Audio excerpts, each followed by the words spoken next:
mattinata con gli europarlamentari, le europarlamentari, donne. Perché ho scelto queste donne? Perché forse queste hanno la sensibilità di capire che stiamo cercando di portare avanti una cosa utile per tutti, per l'Europa, per tutti gli europei, ed è l'airbag obbligatorio. Troppi morti in continuazione, quasi tutti i giorni, e sembra che in Italia le cose non si sentano. Ieri ho parlato con la Presidente familiare italiana, familiari vittime della strada, Giuseppina Cassaniti, che saluto, e lei veramente si è spesa molto. Addirittura per il 2 giugno, durante la festa della Repubblica, lei aveva mandato un cartello per far sì che si rifletta anche su questa tragedia, perché diventa una tragedia per i familiari che perdono questi figli, questi mariti, in maniera assurda, perché la tecnologia ha messo a disposizione questi mezzi che ti salvano la vita.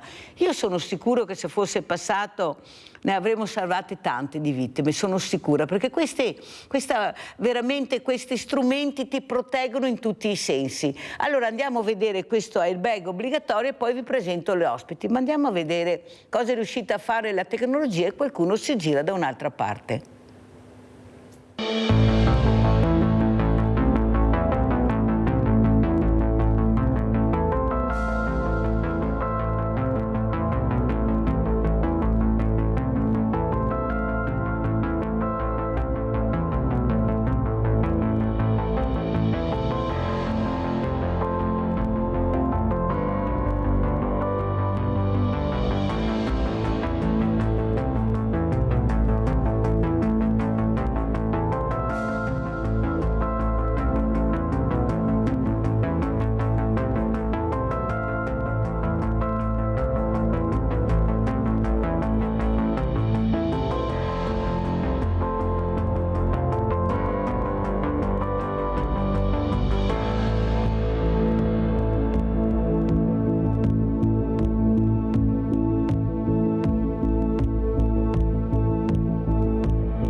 Allora, come vedete, l'importanza di capire, io accelero, qualcuno frena, io invece sto accelerando con tutte queste mamme, soprattutto che ho nella mia associazione, che hanno perso i loro figli, e sono loro che si sono rimboccate le maniche per far capire l'importanza di questi strumenti. Allora, saluto l'avvocato Luca Pavanetto, che è qui in presenza, che fa parte anche del direttivo di Sveglia Veneti, che cercherà anche lui di aiutarci in questo percorso molto intrigoso. Perché? Perché c'è una burocrazia spaventosa, arrivare non è facile, ma siccome abbiamo una squadra di europarlamentari veneti, forse penso che se qualcuno riesce a capire la sensibilità, forse riusciremo ad andare avanti, e fra poco si collegheranno. Abbiamo collegato con noi invece Luana Zanella, onorevole deputata, grazie, veramente Zanella non è la prima volta che viene a Sveglia Veneti per capire l'importanza di questa Presidente che ho nominato prima, Cassaniti, che è venuta anche in Parlamento, che ha cercato di spiegare l'importanza non solo dell'airbag ma del guardarei, di tutte quelle strumentazioni che posso mettere in sicurezza. E mi diceva che i ragazzi, specialmente i giovani, hanno capito l'importanza delle sue parole e si sono congratulati con lei. Quello che non sta facendo la politica, mi sembra che si stia girando da un'altra parte. Prego Zanella. Ma guardi, io veramente non riesco a capire come, a fronte di un dato preoccupante a livello europeo e anche a livello nazionale, poi qui a Roma gli incidenti di motociclisti e ciclomotociclisti sono veramente tantissimi, anche perché è un mezzo utilizzato nell'ambito di una città molto trafficata e dove i mezzi di trasporto per le note ragioni sono anche un po' limitati. Io non riesco a capire perché non si passi a questo tipo di provvedimento che è, non dico risolutivo, però dalle statistiche che ho a disposizione ridurrebbe del 60% le lesioni gravi non parliamo della morte, che sarebbe ovviamente ridotta, ma anche lesioni gravi, perché oltre alle morti ci sono anche tanti feriti, spesso di grande importanza, e della colonna vertebrale e delle gambe, che sono poi le parti che vengono aggredite di più, perché c'è il casco, ma insomma il casco risolve soltanto il problema della testa, che non è poco. Ecco, io non riesco a capire, come diceva lei all'inizio, a fronte di una tecnologia già molto avanzata e anche l'obbligatorietà che c'è nelle gare, per esempio, no, dell'uso dell'airbag, non si estenda a tutta la popolazione che fa uso di questi ciclomotori o di queste motociclette. Spesso sono molto anche impegnative dal punto di vista della guida, e quindi ci vorrebbe anche l'attenzione rispetto per esempio a coloro che non sono molto esperti, neopatentati, quant'altro, anche attenzioni, tanto è vero che a Roma il Comune di Roma ha indetto dei corsi proprio per neopatentati, per utilizzare ovviamente anche sia le macchine che le moto e i motocicli. Ecco, io credo che non riesco a capire perché non si sia risolto pensi noi se riusciamo a capire, visto i soldi che girano anche a Roma, e soprattutto questo codice della strada, che nonostante queste battaglie di queste mamme soprattutto, ma anche di papà, che hanno cercato di far capire l'importanza di questo strumento e di questi strumenti che abbiamo la fortuna di avere in dotazione, ma che costano tantissimo, anche perché se ne vendono molti o pochi di airbag, soprattutto non è obbligatorio, perciò capite che qualcosa si deve muovere. Allora saluto Cristina Guarda e Annalisa Corrado, Verdi, europarlamentari, Europa Verde e Partito Democratico. Cosa dicono delle parole, se avete sentito, di Luana Zanella? Vi presento anche Luca Pavanetto, l'avvocato dei Veneti scacciati dalla crisi, fa parte del direttivo, che cercherà anche lui di portare avanti questa burocrazia che forse anche quella impedisce di avere la visibilità che si dovrebbe avere. Prego.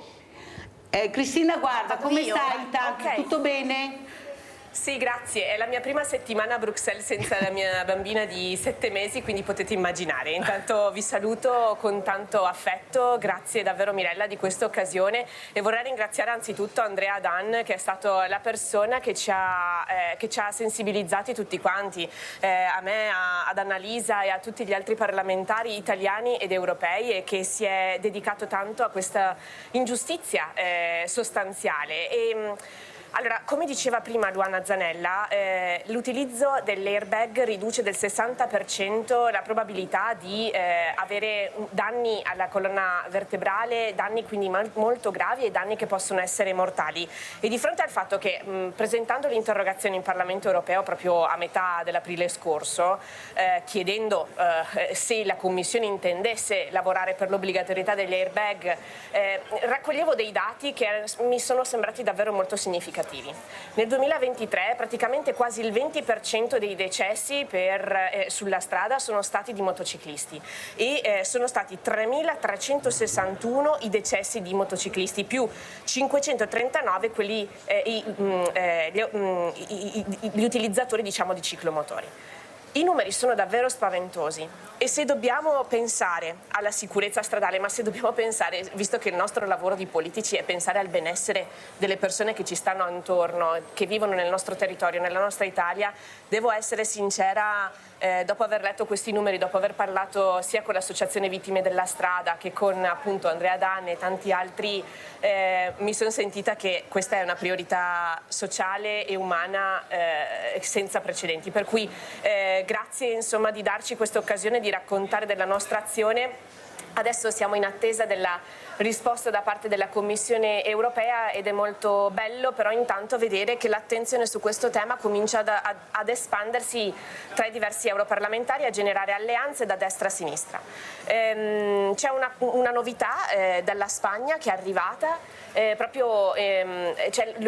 comincia a essere obbligatorio l'utilizzo degli airbag almeno per l'esame di patente della moto, che è un primo passo per normalizzare l'utilizzo di questo dispositivo, e credo che sia molto importante adesso fare squadra anche a livello internazionale per trovare una soluzione che sia omogenea, perché non è giusto lavorare sul livello italiano, però è altrettanto giusto preoccuparsi della sicurezza stradale di chiunque viva all'interno del contesto europeo e trasmettere questa condivisione, questa possibilità.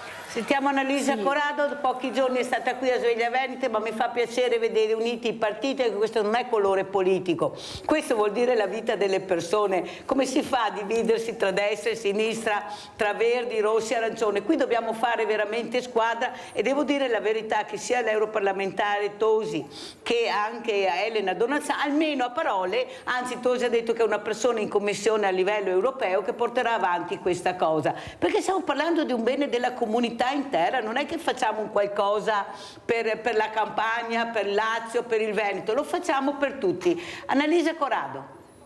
Sì, infatti state facendo un piccolo miracolo, state allineando gli astri per una cosa che è molto importante. Io vi ringrazio veramente e sono molto contenta di essere tornata in video insieme a voi, anche se questa volta un po' più lontana, però mi fa anche piacere perché le istituzioni europee, il luogo dove siamo, in realtà sono molto più vicine di quello che sembra, quindi anche collegarci da qui secondo me è una cosa interessante, perché dimostra che siamo sempre collegati e sempre facciamo bene il nostro lavoro se e solo se siamo vicine alle persone che poi sono sui territori, che devono prendere le decisioni, e quindi sempre in costante collegamento. Come vi dicevo qualche giorno fa, io ho avuto l'opportunità di avvicinarmi a questo mondo, diciamo, della sicurezza stradale già da qualche tempo, in particolare anche per le politiche che riguardano in generale la mobilità sostenibile, la protezione dei pedoni, dei ciclisti, dei motociclisti, cioè di quelli che sono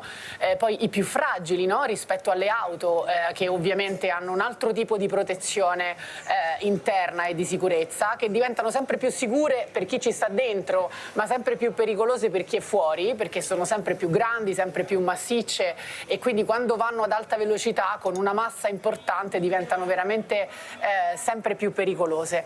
E parlavo anche dell'esperienza di alcune città, per esempio la più grande che l'ho applicato è la città di Bologna, con i limiti di 30 km all'ora in larga parte del centro, che sono fondamentali per qualsiasi tipo di impatto. Purtroppo sappiamo che la prima causa di mortalità dei giovani è proprio quella degli incidenti stradali, e la prima causa o concausa della mortalità sulla strada è quella della eccessiva velocità dei mezzi, soprattutto delle automobili. Scontrarsi con un'automobile che va a 50 all'ora significa più o meno come cadere dal terzo piano di un palazzo, quindi c'è una possibilità su 10 di rimanere vivi. Scontrarsi con un'auto che va a 30 all'ora capovolge questa possibilità, cioè è come cadere dal primo piano e c'è una possibilità su 10 di morire, il contrario, quindi a 30 all'ora non si muore, a 50 all'ora sì. E quindi diciamo che tutti questi strumenti anche di protezione personale che esistono vanno implementati, e noi siamo assolutamente a disposizione per procedere in questa battaglia di civiltà e per arrestare questa strage, ma siamo anche con le associazioni per tutti gli altri strumenti che possiamo mettere a disposizione per contrastare. Ne avrei una lista, Annalisa Corrado, specialmente le derrate alimentari che non arrivano più ai banchi alimentari, c'è uno spreco enorme. Voi capite bene che io ieri ho preso 3.000 euro di prodotti alimentari perché devo dare una borsa dignitosa, e arrivano ormai solo dolciumi, il latte pochissimo, ma le basi non arrivano. Capite che avete molto da fare. Mi fa piacere, Corrado, che lei abbia detto, perché l'ha detto lei, siamo collegati da Bruxelles, perché se lo dico io magari qualcuno dice la Mirella vuole tenere alto il programma e dice Bruxelles. No, avete sentito, sono collegati da Bruxelles. Vero, siccome non vi vediamo mai o pochissimo, io sono strafelice questa mattina di sentire finalmente che abbiamo in presenza abbiamo collegate due europarlamentari proprio da Bruxelles, perché era sempre sto Bruxelles, lo sentivamo ma non lo vedevamo mai, non lo ecco, voi siete la parola di Bruxelles questa mattina per portare avanti questo importante obiettivo. Abbiamo anche Luana Zanella qui in Italia, speriamo di riuscire a fare squadra, perché veramente io penso, guardate, che perdere un figlio perché non ha l'airbag sia una cosa che uno viene da spararti in testa e dire guarda, se mio figlio l'avesse avuto magari non ha la possibilità. Avvocato, come commenta le parole che ha sentito? Allora, molto interessante, intanto saluto tutti e le precisazioni che sono state fatte secondo me sono proprio peculiari del caso, perché le vittime che sappiamo, basta pensare che nel 2023 ci sono state oltre 723 morti solo per le motociclette, quindi è ovvio, è giusto inquadrarli negli utenti deboli della strada, ma è giusto dargli anche le protezioni, perché come ben spiegava l'europarlamentare, la cinetica non lascia scampo. Nel momento in cui una moto incontra con una traslazione cinetica incontra un'auto, le speranze sono davvero poche. Ecco perché è giusto e sacrosanto fornire loro e soprattutto ai motociclisti degli strumenti di protezione di questo tipo. Intanto sappiamo che questi strumenti di protezione hanno tempi di attivazione rapidissimi, parliamo di 20 o 50 millisecondi, cioè praticamente neanche un battito di ciglia, quindi la protezione sarebbe piena in ogni caso. Dal punto di vista poi legislativo e normativo mi sorge sempre la solita curiosità di quando mi accosto a leggere le norme del nostro pur forbito Stato di diritto, perché poi si va a leggere che ad esempio l'ACI, l'associazione della Polizia Stradale consigliano fortemente l'uso dell'airbag, ma non è un obbligo di legge. È come mutatis mutandis andassimo a dire che le cinture in macchina sono consigliate fortemente ma non sono obbligatorie. È solo l'obbligatorietà, secondo me, che può dare la possibilità di salvare le vite umane. Quindi poi sì, il legislatore fa il suo a seguito delle istanze, delle lotte di queste associazioni che sono uno dei motori di questa Italia nobile. È ovvio che sono stati cambiati anche determinate norme, pensiamo che è solo da qualche anno che è diventata legge, o meglio un articolo di legge 589 bis, quello sull'omicidio stradale, per cui adesso parliamo di pene che vanno dai 2 ai 7 anni, ma possono essere anche superiori se ci sono l'uso di sostanze alcoliche o stupefacenti. Quindi da una parte abbiamo un progresso normativo, dall'altra abbiamo un progresso che invece non è tale in quelle che sono le norme e l'obbligatorietà. Mi risulta che addirittura in Giappone sia l'unico paese al mondo in cui sia obbligatorio proprio l'uso dell'airbag per le moto. Quindi ben venga l'intervento degli europarlamentari, perché secondo me la sveglia deve partire dall'alto e poi arrivare anche nel nostro ordinamento, perché ci siano dei provvedimenti concreti. Ripeto, è inutile dire è fortemente consigliato, o lo rendi obbligatorio o gli italiani, che sono notoriamente riottosi all'applicazione delle norme, non lo faranno mai. Basta vedere anche le cinture di sicurezza sul retro della macchina, chi le mette, e sono obbligatorie, certo. Perciò capite che l'obbligatorietà è fondamentale. Abbiamo Rinaldo da Venezia. Vai Rinaldo. Ciao Mirella e buongiorno ai tuoi ospiti. Di quello che stiamo parlando è una storia vecchia, Mirella. Non si può parlare acqua e ciacque, non fa fritto nel mio paese. Cosa vuol dire? Queste robe che qua sono importantissime, perché se salva la gente, se salva le famiglie, se salva tutti. Non stiamo dargli la colpa alle moto e con piano, ma bisogna, è il consumismo che porta il fare moto che fa 350 km/h e anche motociclistiche e fa moto che fa 350 km/h. Dove vai correre? E ora non si può mettere il campino, che gira i soldi e non c'è niente da fare. E la politica adesso non è più vicino al popolo, mica tanti anni, che ne ho 82.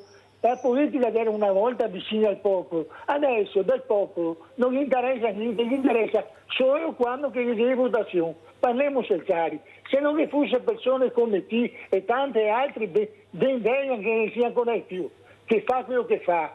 Per esempio, questo discorso qua, se non ti ho portato in giro non mi passava per la testa a nessuno. Allora cosa vuol dire? Grazie Rinaldo, fammi andare avanti perché ho piacere di parlare con questi ospiti, perché tu capisci l'impegno che hanno, perché io sono convinta che c'è una politica che sta cercando di lavorare seriamente, anche se con molti paletti e non è facile, anche specialmente Luana Zanella, anche voi state cercando di far capire l'importanza, ecco, di quello che sentite, di quello che ascoltate, però poi per sentire e agire c'è molta difficoltà. Prego Zanella.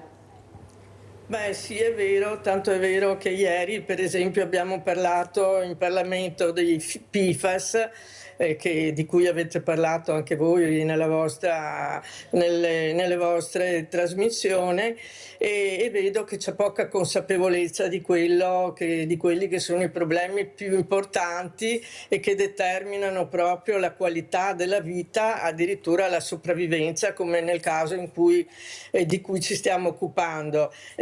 Anch'io ho fatto mettendomi proprio anche in contatto con Cristina Guarda, una interrogazione al Ministro dei Trasporti e anche al Ministro dell'Interno perché si provveda in questo senso. Penso che sia uno dei classici temi assolutamente trasversali, perché la salute, la salvezza, i problemi del traffico, gli incidenti eccetera non sono né di destra né di sinistra. Certo c'è una visione un po' diversa, lo diceva bene Corrado prima, per esempio circa il tema della velocità. Io sono per tanti giorni a Roma e vi assicuro che il traffico romano è tale per cui non soltanto rischiamo la vita noi pedoni, io da casa mia che abito a Trastevere vado sempre in Parlamento a piedi e solo attraversare il viale il lungo Tevere sempre a rischio anche se ci sono i semafori, e per le moto le dico io non so neanche come facciano veramente a sopravvivere qualche volta, perché data la velocità in certe parti della città e il traffico veramente pazzesco, sono soprattutto i ciclisti, purtroppo ne è morto uno anche l'altro giorno, ma i motociclisti, perché queste moto sono utilizzate come mezzo di trasporto, molti vengono a Roma a lavorare e non essendoci un trasporto pubblico adeguato utilizzano per raggiungere il loro posto di lavoro i ciclomotori, e quindi dobbiamo anche considerare che è qualcosa di più che un mezzo così qualsiasi di trasporto, è proprio un mezzo di cui il pubblico si deve occupare, esattamente come ci si occupa degli autobus e di tutto il resto. Ecco, io penso quindi che sarebbe matura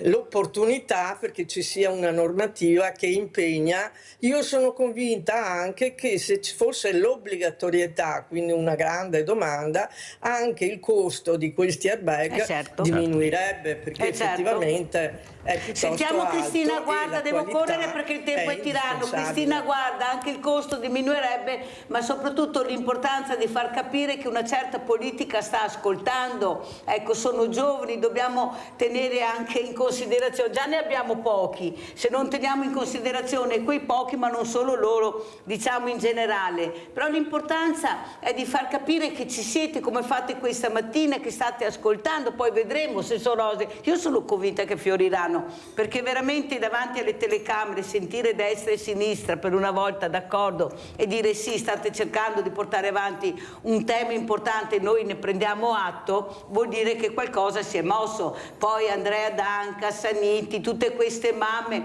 guardate che io li incontro spesso, guardate che è una tragedia solo tirar fuori questi banner e vedere le foto dei figli per far capire che lo fanno per altre mamme, per altri genitori, perché non accada. Guardate che a Natale è stata una tragedia vedere allestire queste stanze con queste foto per loro, eppure lo fanno per cercare di far sentire la voce e dire basta. Prego Cristina Guarda.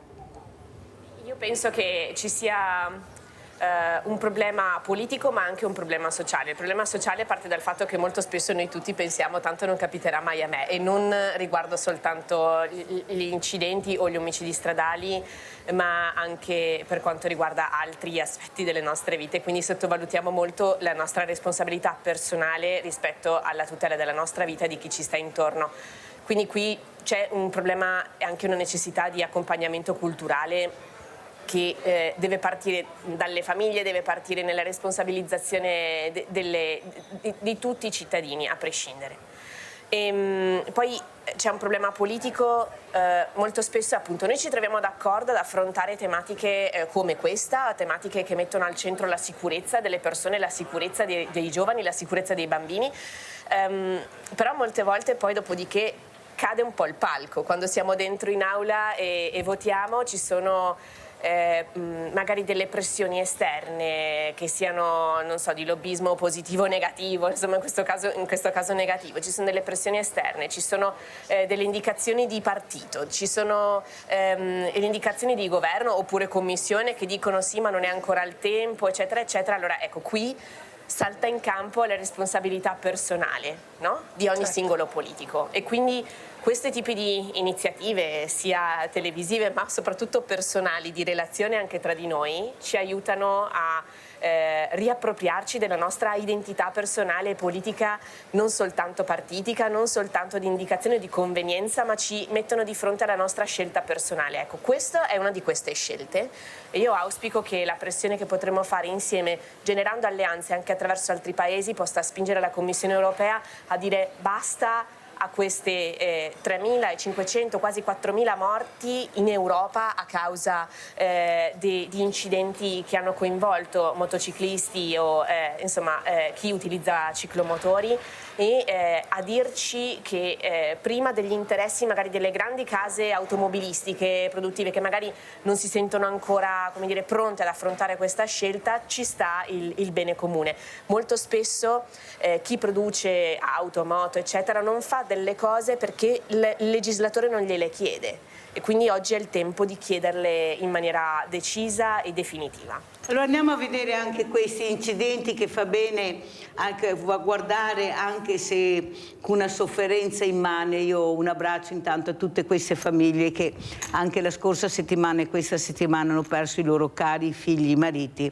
per far capire che non possiamo più aspettare ma dobbiamo accelerare. Andiamo a vedere questo incidente auto-moto mortale a Vittorio e poi andiamo a Padova. Un altro ragazzo muore dopo 5 giorni dall'incidente, e dopo un altro mortale a Roncade di Angelo Pavanetto. Prego. Stava percorrendo via Mattei in direzione Conegliano Matteo Tommasi, il 25enne che poco prima delle 12 ha impattato contro un'auto che usciva da via Meucci nell'area industriale di Vittorio Veneto. Uno scontro violentissimo che ha sbalzato il giovane centauro a 10 metri dal luogo dell'incidente. L'elicottero è arrivato da Belluno, l'ha trasferito d'urgenza in gravissime condizioni all'ospedale Cafoncello di Treviso. Matteo nel pomeriggio è spirato. Troppo gravi le ferite riportate. L'arrivo tempestivo dei soccorsi nei primi minuti aveva fatto sperare che il 25enne potesse cavarsela, ma le sue condizioni si sono aggravate con il passare delle ore. Il giovane di Colle Umberto è l'ennesima vittima sulle strade della Marca. Appassionatissimo di moto, conosceva bene la sua KTM su cui era in sella. Al momento dell'impatto indossava regolarmente il casco. Un destino legato alla sua passione che non gli ha lasciato scampo. Unanime il cordoglio dell'amministrazione di Colle Umberto. Famiglia molto nota, da una mano nell'esercizio di famiglia, siamo tutti senza parole, attoniti. In questi momenti non ho parole. No, era un grande appassionato, un ragazzo pieno di vita. In questo momento non ho altro che parole di cordoglio e vicinanza alla famiglia in questo momento. I genitori di Matteo Tommasi sono i gestori di un alimentari del paese e per questo molto conosciuti. Alla notizia della morte gli amici si sono radunati davanti al negozio. Matteo, oltre alla passione per le moto, giocava nella squadra amatoriale del Collywood nel ruolo di portiere. Non è grave, non avrebbe riportato ferite significative invece il 69enne di Vittorio Veneto alla guida della Mitsubishi Pajero. Secondo le prime ricostruzioni, il violento impatto è avvenuto quando la vettura stava uscendo da via Meucci. Ancora in corso l'indagine per ricostruire l'esatta dinamica della vicenda. Disagi importanti sul traffico, con pesanti rallentamenti lungo tutta la direttrice che collega via Mattei alla zona industriale. La speranza non era mai mancata, fino all'ultimo. Tutti avevano pregato che Nicoloberto potesse farcela, invece il 19enne padovano, coinvolto in un grave incidente stradale domenica notte insieme ad altri 4 amici, è morto dopo 5 giorni di agonia in ospedale. Lo schianto era avvenuto in via Cabianca a Cartura. L'auto su cui viaggiavano i 5 amici era uscita di strada, finendo contro un palo, contro un lampione e poi nel fossato. Le condizioni di Nicoloberto erano parse fin da subito disperate. Era rimasto incastrato nell'abitacolo. Gravi anche i 4 amici. Trasportati in ospedale, i medici hanno tentato il tutto e per tutto, ma il 19enne è morto dopo 5 giorni, lasciando nel dolore i genitori e il fratello. La famiglia ha consentito all'espianto degli organi. Studente dell'ENAIP di Padova, Nicoloberto avrebbe dovuto sostenere gli esami di maturità a giugno. Il ragazzo era molto attivo in parrocchia come educatore dell'Azione Cattolica. La sua morte viene a pochi giorni da quella di Giovanni Bortoletti, 22enne di Rubano, morto anche lui in un incidente stradale nel fine settimana mentre stava tornando a casa in scooter con un compagno di università. Allora, avvocato Pavanetto, come commenta questi servizi che fanno rabbrividire per cercare di far capire non solo le moto, le macchine, ma l'alta velocità, ecco, la mancanza di rispetto della segnaletica, e ho anche ieri doppia linea continua dei sorpassi azzardatissimi. Guardate che veramente non ci siamo anche noi, perché noi possiamo mettere tutta la massima sicurezza, ma dobbiamo, quando usciamo di casa, dobbiamo avere anche il rispetto di noi stessi e del prossimo che incontreremo, non che ognuno si faccia le proprie regole. Prego, avvocato Pavanetto. Sì, nel corso della mia vita professionale ho purtroppo seguito molti incidenti di questo tipo, ne sto seguendo anche in questo periodo, e non vi nascondo che i primi colloqui che si fanno con i genitori nell'immediatezza di un fatto di questo tipo sono colloqui che impegnano il professionista sia dal punto di vista professionale, legale, ma anche dal punto di vista umano, perché ti trovi di fronte a delle realtà e a delle domande che secondo me meritano risposte, e la prima risposta che viene, ed è naturale, è quasi un ossimoro, una contraddizione. Come può essere che nelle gare motociclistiche professionali sia obbligatorio l'uso dell'airbag e questo non venga reso obbligatorio? Quindi per dei professionisti abituati alle altissime velocità e a vivere sulle moto tutti i giorni, e questa obbligatorietà invece non possa essere imposta dall'alto con una legislazione adeguata invece a coloro che non hanno le abilità che hanno i professionisti. Quindi secondo me è una contraddizione che già spiega la necessità di una cosa di questo tipo. Poi è ovvio che il codice della strada, pur inasprito, qua e là, passa anche dall'intelligenza e dalla sensibilità di chi guida una macchina o di una moto, e soprattutto anche dal rispetto di quelli che sono gli utenti deboli, perché ormai la congestione del traffico, la vecchia rete stradale che non è mai stata adeguata, perché lavoriamo anche su vecchie reti stradali, potremmo aprire un mondo discutendo sui guardrail, se siano efficaci o non siano efficaci, sui manti stradali che non siano corretti, perché poi in casi di questo tipo, quando poi scatta il procedimento penale, allora interviene il pubblico ministero, dispone un accertamento irripetibile, si va con i periti a ricostruire il tutto, ma lì saltano fuori spesso 1000 altre circostanze per cui determinare esclusivamente la responsabilità diventa difficile. Ecco perché secondo me è necessario agire preventivamente e dire: intanto proteggo la persona, e poi le discussioni sul perché o il per come sia avvenuto il sinistro, quelle le lasciamo eventualmente alle aule di giustizia. Ma prima di tutto, ben diceva Seneca quando diceva che la vita senza una meta è un vagabondaggio. Qua la vera meta deve essere salvare le persone, salvare la pelle umana. Sentiamo Annalisa Corrado come commenta le parole dell'avvocato Luca Pavanetto. Ma allora io intanto voglio dire anch'io sono una madre di figli più o meno dell'età dei ragazzi di cui si è parlato adesso, e sono proprio delle notizie strazianti, e veramente anch'io, come ha fatto lei, voglio mandare appunto un abbraccio, un saluto a queste famiglie. Anch'io ne ho incontrate tante nelle associazioni delle vittime della strada, ed è veramente qualcosa di cui dobbiamo farci carico tutti e tutte, cioè non lasciare sole queste famiglie, tra l'altro queste persone che spesso eroicamente utilizzano questo dolore che non è proprio immaginabile per fare del bene alla collettività, no? Prima la persona che ha chiamato si è scagliata contro la politica in generale, e questo per noi è un dolore, per chi cerca di fare politica in una maniera invece vicina alle persone, vicina al territorio, e per chi entra in politica proprio per cercare di avere un impatto positivo sulla vita delle persone. Quindi in qualche modo siamo qui e il nostro lavoro, speriamo piano piano, serva per dimostrare esattamente il contrario. Mi piacerebbe la prossima volta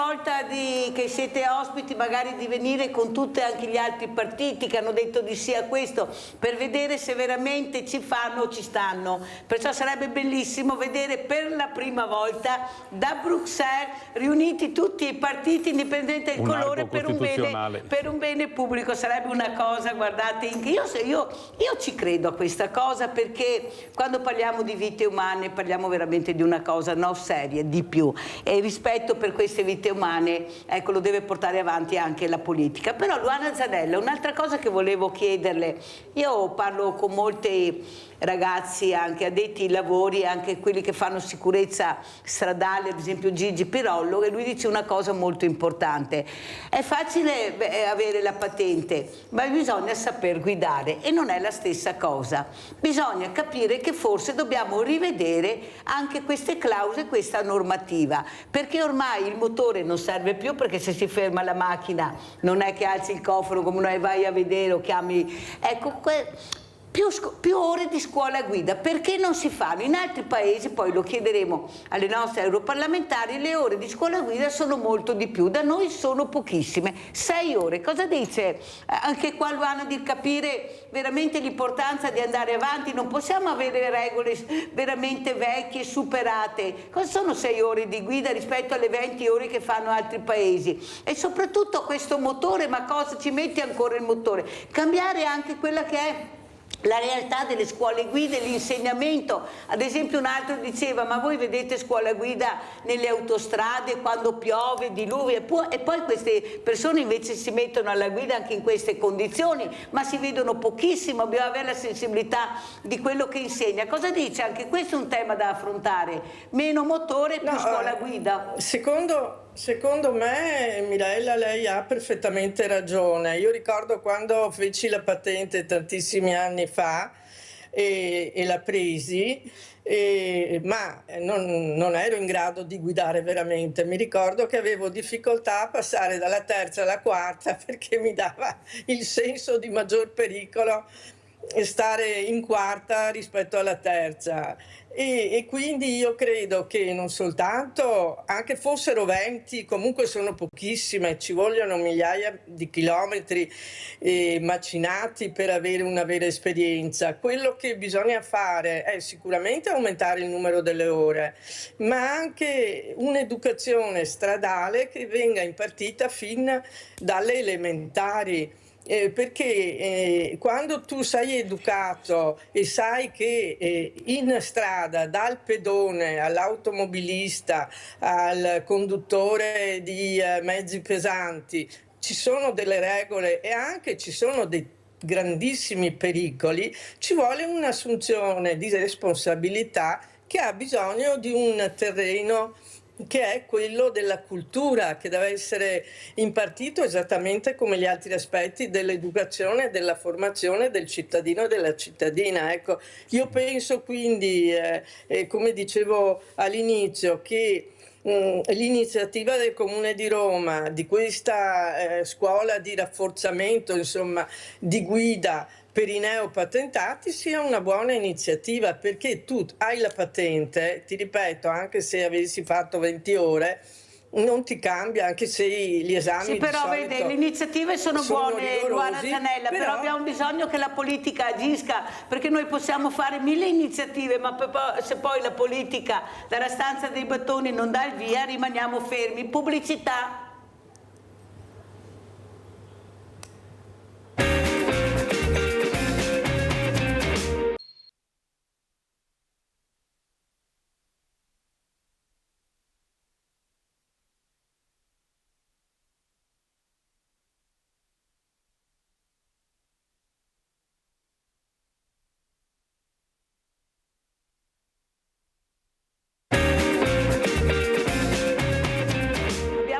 Italo da Volpago. Ciao Italo. Buongiorno a voi, buona trasmissione. Grazie. Vorrei suggerire una cosa: invece di fare tutte queste ore di autoscuola, va bene, ore di più, va bene tutto, ma perché non fanno le vetture che più di quella velocità non devono andare? I costruttori, le strade sono rimaste sempre quelle, tutto quello, gli optional che fanno sulla strada, segnali, non segnali. Chi corre forte non guarda i segnali, guarda il portafoglio e il ritiro della patente o il sequestro della macchina. Quando chi fa questo, la gente va più piano. Io quando lavoravo in pronto soccorso, tutti gli spettacoli mortali, diciamo, che trovavamo erano dovuti da tutta l'eccessiva velocità. Perché non fanno le vetture di correre meno? Perché le strade sono rimaste quelle. Le macchine sempre più in plastica, più leggere che ci sono, per forza succedono questi incidenti di giovani. Macchine o mettere la scatola via, il fermo della macchina, più di quella velocità non devono andare. E allora succederà meno incidenti e meno gravi, penso anche. Buongiorno a voi e grazie. Grazie a te Italo, caro, per questa riflessione che stai facendo a voce alta. Non solo quello, ma all'interno delle macchine ci sono dei cinema nel vero senso della parola. Abbiamo degli schermi che io non riesco neppure a capire. Cristina, guarda, anche qua che controllo c'è? Giustamente qualcuno riflette anche in maniera diversa, bisogna andare più piano, però quello è il problema. Macchine sempre di andare nello spazio, fra poco schiacci il bottone e con la macchina voli, fra poco arriveremo. Prego. Sì, è un problema essenzialmente di tipo poi economico, commerciale, e appunto qui sta anche poi la responsabilità della politica di andare a guidare, come dicevo prima, verso scelte che mettano al centro il benessere e anche la consapevolezza delle persone. Credo che aumentare le ore di guida sia importante da una parte. So che in diverse realtà già negli scorsi anni chiedevano ai diversi governi di aumentarle a 12 almeno. Credo che anche nel corso del... Per intenderci, io ho un'azienda agricola, no? Ogni tot anni io devo fare un corso di aggiornamento rispetto all'utilizzo del trattore, se no non posso utilizzarlo, no? E mi rendo conto che è impegnativo, mi rendo conto che questo può essere un sovraccarico, eccetera, però un aggiornamento anche, come dire, conoscitivo nell'arco del tempo penso che sarebbe comunque necessario anche per aggiornare l'automobilista rispetto alle evoluzioni, diciamo, normative, ma anche rispetto alla sensibilizzazione umana che ci sta dietro, perché ecco, il ruolo delle autoscuole, il ruolo delle istituzioni nell'accompagnare alla conoscenza è proprio anche quello di cercare di mettere di fronte il problema da un punto di vista umano. Dall'altra parte devo essere sincera, io non lo so, Annalisa, anche imporre determinati limiti anche alle cause automobilistiche rispetto alla questione velocità, aumentare i sistemi di sicurezza attivi e passivi, no? Come appunto si è discusso anche negli scorsi anni. Devo essere sincera, io non lo so quanto sia, non ci ho mai riflettuto, per cui è un buon input e vorrei capire anche che cosa ne pensi tu dalla tua esperienza, visto che ti sei occupata di questioni stradali. Ma allora io credo che sia una questione è su tanti livelli, no? Ce n'è uno che però sicuramente è importante, che è quello culturale, quindi io sono assolutamente d'accordo sul fatto che bisogna trovare qualche forma per continuare ad avere un apprendimento continuo. Purtroppo abbiamo sentito le notizie di prima, chi guidava non era neopatentato, aveva, se non ricordo male, 70 anni e molto spesso gli incidenti appunto non sono provocati da neopatentati. I neopatentati semmai sono forse ecco, i più consapevoli dei rischi che si corrono, sono anche molto attenti sapendo di non essere ancora esperti, no? Ma la cosa che mi preoccupa anche molto è che anche quando ci sono dei vincoli, quando ci sono dei limiti, poi purtroppo noi siamo un popolo, quello italiano, che è abituato a fare il furbetto. purtroppo anche quando poi ci sono gli autovelox, i controlli di velocità, quando ci sono dei sistemi che possono in realtà fare la differenza, perché come ripetiamo prima, la velocità è uno dei problemi più importanti, quindi anche certamente avere delle auto che devono andare su strada che vanno a 180 all'ora dove non è permesso su nessun tipo di strada, è chiaro che è un paradosso, no? È assurdo mettere in mano un'arma, perché a quel punto è un'arma veramente pericolosissima in mano a persone che non sempre hanno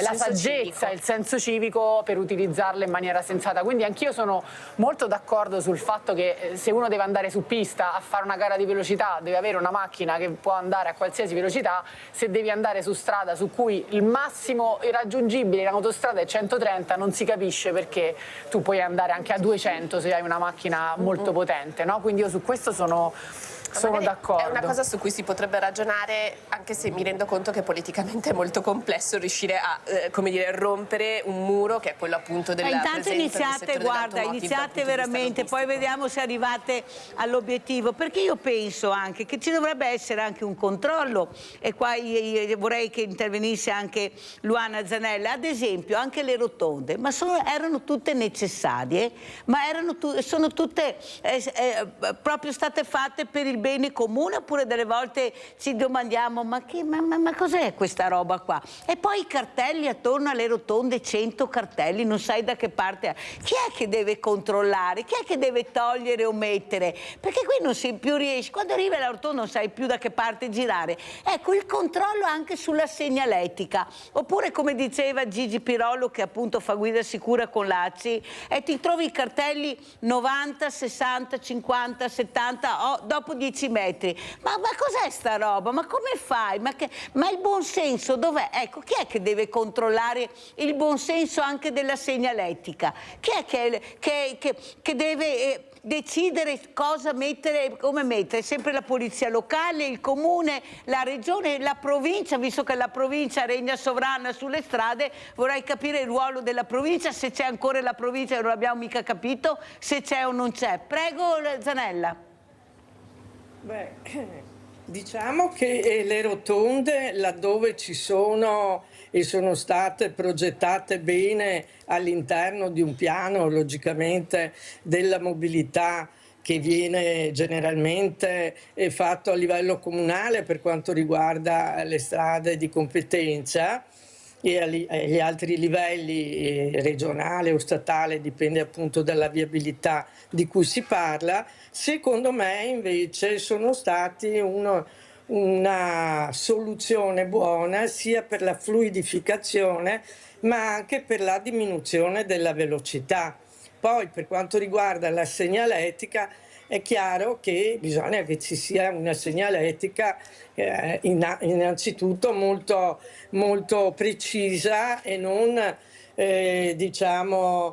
troppo abbondante nel numero di segnali presenti nello stesso luogo, perché non fai neanche tempo a leggere tutto, insomma è evidente. E per quanto riguarda invece le zone a traffico limitato e limitatissimo, e le zone famose di 30 km/h, anche quelle sono importantissime, perché in determinate zone della città, penso per esempio alla città dove abito io, a Mestre, il tentativo, perché non è semplice portarle avanti, ha fatto sì che questi progetti dove si sono realizzati si sono ridisegnate parti della città che hanno, ed è stato misurata anche la diminuzione del tasso di incidenti e di mortalità. Ecco, quindi non è solo con una misura, ma con un complesso di misure, e ovviamente devono essere tutte molto ben progettate e meglio realizzate. Ecco, quindi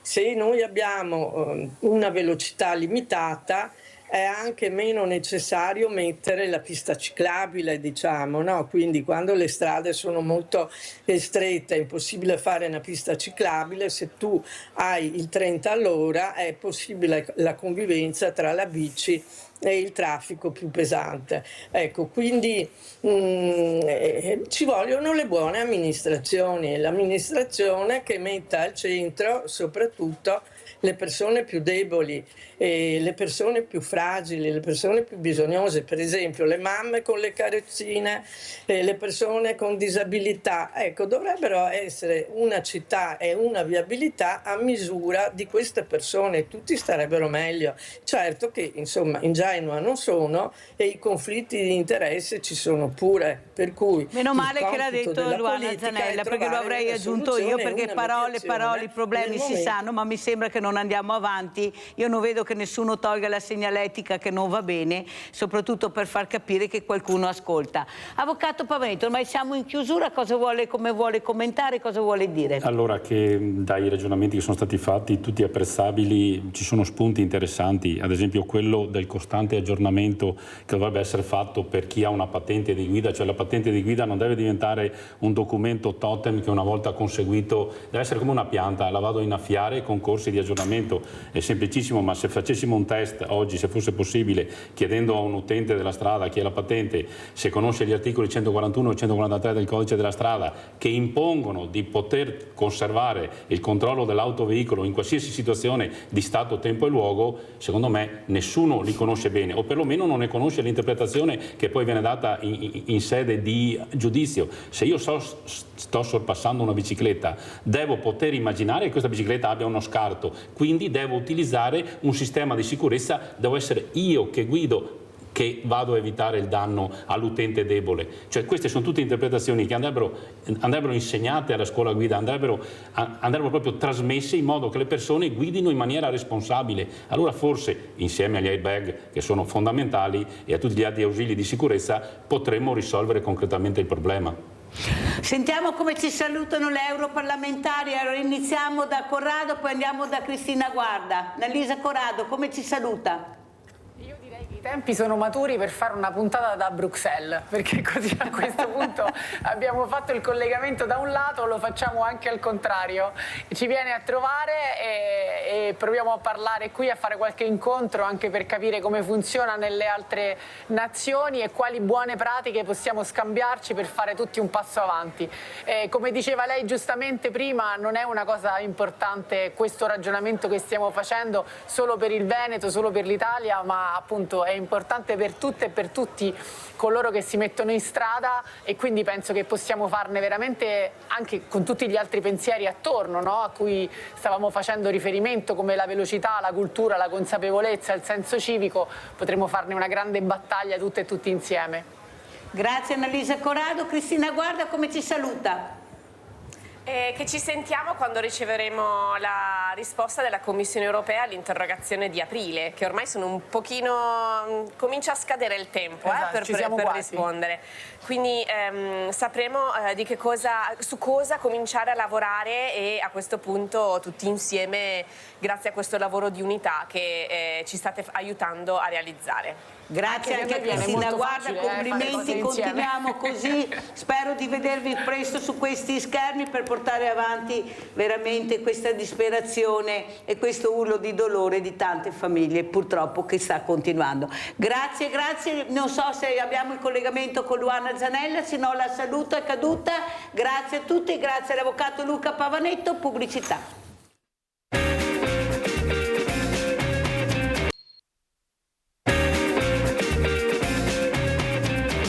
E vediamo questa locandina importantissima, una locandina che fa capire l'importanza di quello che parleremo nella seconda parte con Antonella Trollese, Presidente Associazione Incontinenti e Stomizzati Veneto. Ecco qua la locandina, ne parleremo fra pochissimo. Vediamo se abbiamo anche gli altri ospiti. Giuseppe Vanzella, scrittore antiquario di tutto e di più, con questa piccola Atene che sta cercando anche di far capire l'importanza di questi negozi splendidi, di queste librerie, ma soprattutto del profumo del libro, che forse molti di noi hanno dimenticato. Non vedo ancora il dottor Giacomo Sarzo, dovrebbe collegarsi, eccolo qua.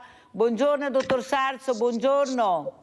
Buongiorno, buongiorno. La poteva anche lasciare, ci dà proprio un senso di quello che stava facendo fino a pochi minuti fa. La ringrazio, dottor Sarzo, così capiamo l'importanza anche di esserci nella trasmissione, di capire l'importanza dell'informazione. Allora iniziamo proprio con Antonella Trollese. Abbiamo visto questa locandina, perché? Allora, devo fare una piccola premessa, devo dire grazie in particolare al dottor Giacomo Sarzo, responsabile del centro di terzo livello per l'incontinenza e stomie della Regione Veneto, e al Comune di Padova, quindi l'assessorato allo sport, perché mi hanno aiutato a lanciare questo progetto. La partita è un mezzo per arrivare a una cosa che a noi come associazione veneta sta molto a cuore. Abbiamo voglia e volontà di mappare l'incontinenza silente. Sappiamo già chi sono gli incontinenti, il servizio sanitario ha tutti i numeri. Vogliamo capire chi sono quelle persone che non si rivolgono al medico, non sanno come fare, vanno sul sito e trovano un pannolone, non sanno come destreggiarsi anche per piccole, come posso dire, problematiche. Quindi cliccando sul codice QR della locandina, e poi lo trovate anche nel nostro sito. Grazie, prego Antonella. Lo trovate anche nel nostro sito, c'è anche un link dove si apre un questionario assolutamente anonimo, ma le uniche informazioni che chiediamo sono la regione, l'età e il tipo di problematica. Questo ci viene raccolto in un database che verrà gestito da ente certificato per avere una fotografia del tipo di problematica che abbiamo in Veneto. Questo vorrei un giorno fosse presentato alla Regione. Per quale scopo unico? Fare prevenzione, capire dove mettere mano per anticipare queste problematiche. I costi della sanità per l'incontinenza sono veramente elevati. Tra pannoloni, cateteri, prodotti per stomia, i costi sono alti. Se riusciamo a capire in tempo che tipo di problematica, ad esempio le donne che hanno appena partorito, magari il dottor Sarzo sarà più dettagliato nel tema, persone che hanno questo piccolo problema ma non lo sentono così forte, ecco, noi vogliamo trovare queste persone. Dopo questo lancio ci sarà un secondo step e arriveremo ai medici di famiglia, alle farmacie e nei luoghi dove si raccolgono molte persone, tipo i grandi supermercati, per arrivare ad avere più questionari compilati possibili in tutte le province di Padova. Più chiara di così Antonella Trollese non poteva essere, questa Presidente che sta cercando di dare un'informazione corretta. Avvicinati, se hai problemi noi ci siamo, esatto. Cercate veramente di capire l'importanza delle parole. Dottor Giacomo Sarzo, questo medico che sta cercando anche lui questa mattina di far capire l'importanza della prevenzione. Io ho creato anche uno slogan, dottor Sarzo: più prevenzione, meno pannolone. Questo è il mio slogan che ho creato. Però vedo che da parte soprattutto dell'uomo c'è questa difficoltà. Noi donne siamo un po' più aperte, sì. Abbiamo il coraggio di andare in prima linea. L'uomo fa molta fatica, la vergogna, la paura di perdere la virilità. Sarà perché noi nasciamo col pannolone e moriamo col pannolone, perché ce l'abbiamo sempre noi. Ecco, l'uomo fa fatica. Perché questa fatica? E non parliamo di persone sprovvedute, parliamo anche di uomini molto colti, però la paura, la vergogna. Prego, dottor Sarzo, cosa vuole dire questa mattina e come vede lei la situazione? Beh, intanto grazie per l'opportunità, soprattutto per sensibilizzare questo problema. Io e Antonella sono 1 anno e mezzo che stiamo lavorando per questo progetto della partita del cuore e, come giustamente è stato detto, si vuole andare a stanare, il termine giusto è stanare, cioè rendere evidenti quei casi di incontinenza urinaria e fecale che sono silenti, proprio lì, cioè lì si deve fare la prevenzione, perché io mi occupo di chirurgia del pavimento pelvico, chirurgia colorettale, chirurgia dell'incontinenza fecale, stomie da tanti anni. ma non dobbiamo arrivare a operare i pazienti, dobbiamo fare tutto quello che è la prevenzione affinché il disturbo non si verifichi. E per fare questo non dobbiamo fare diagnosi tardiva, ma fare una diagnosi estremamente precoce. Okay?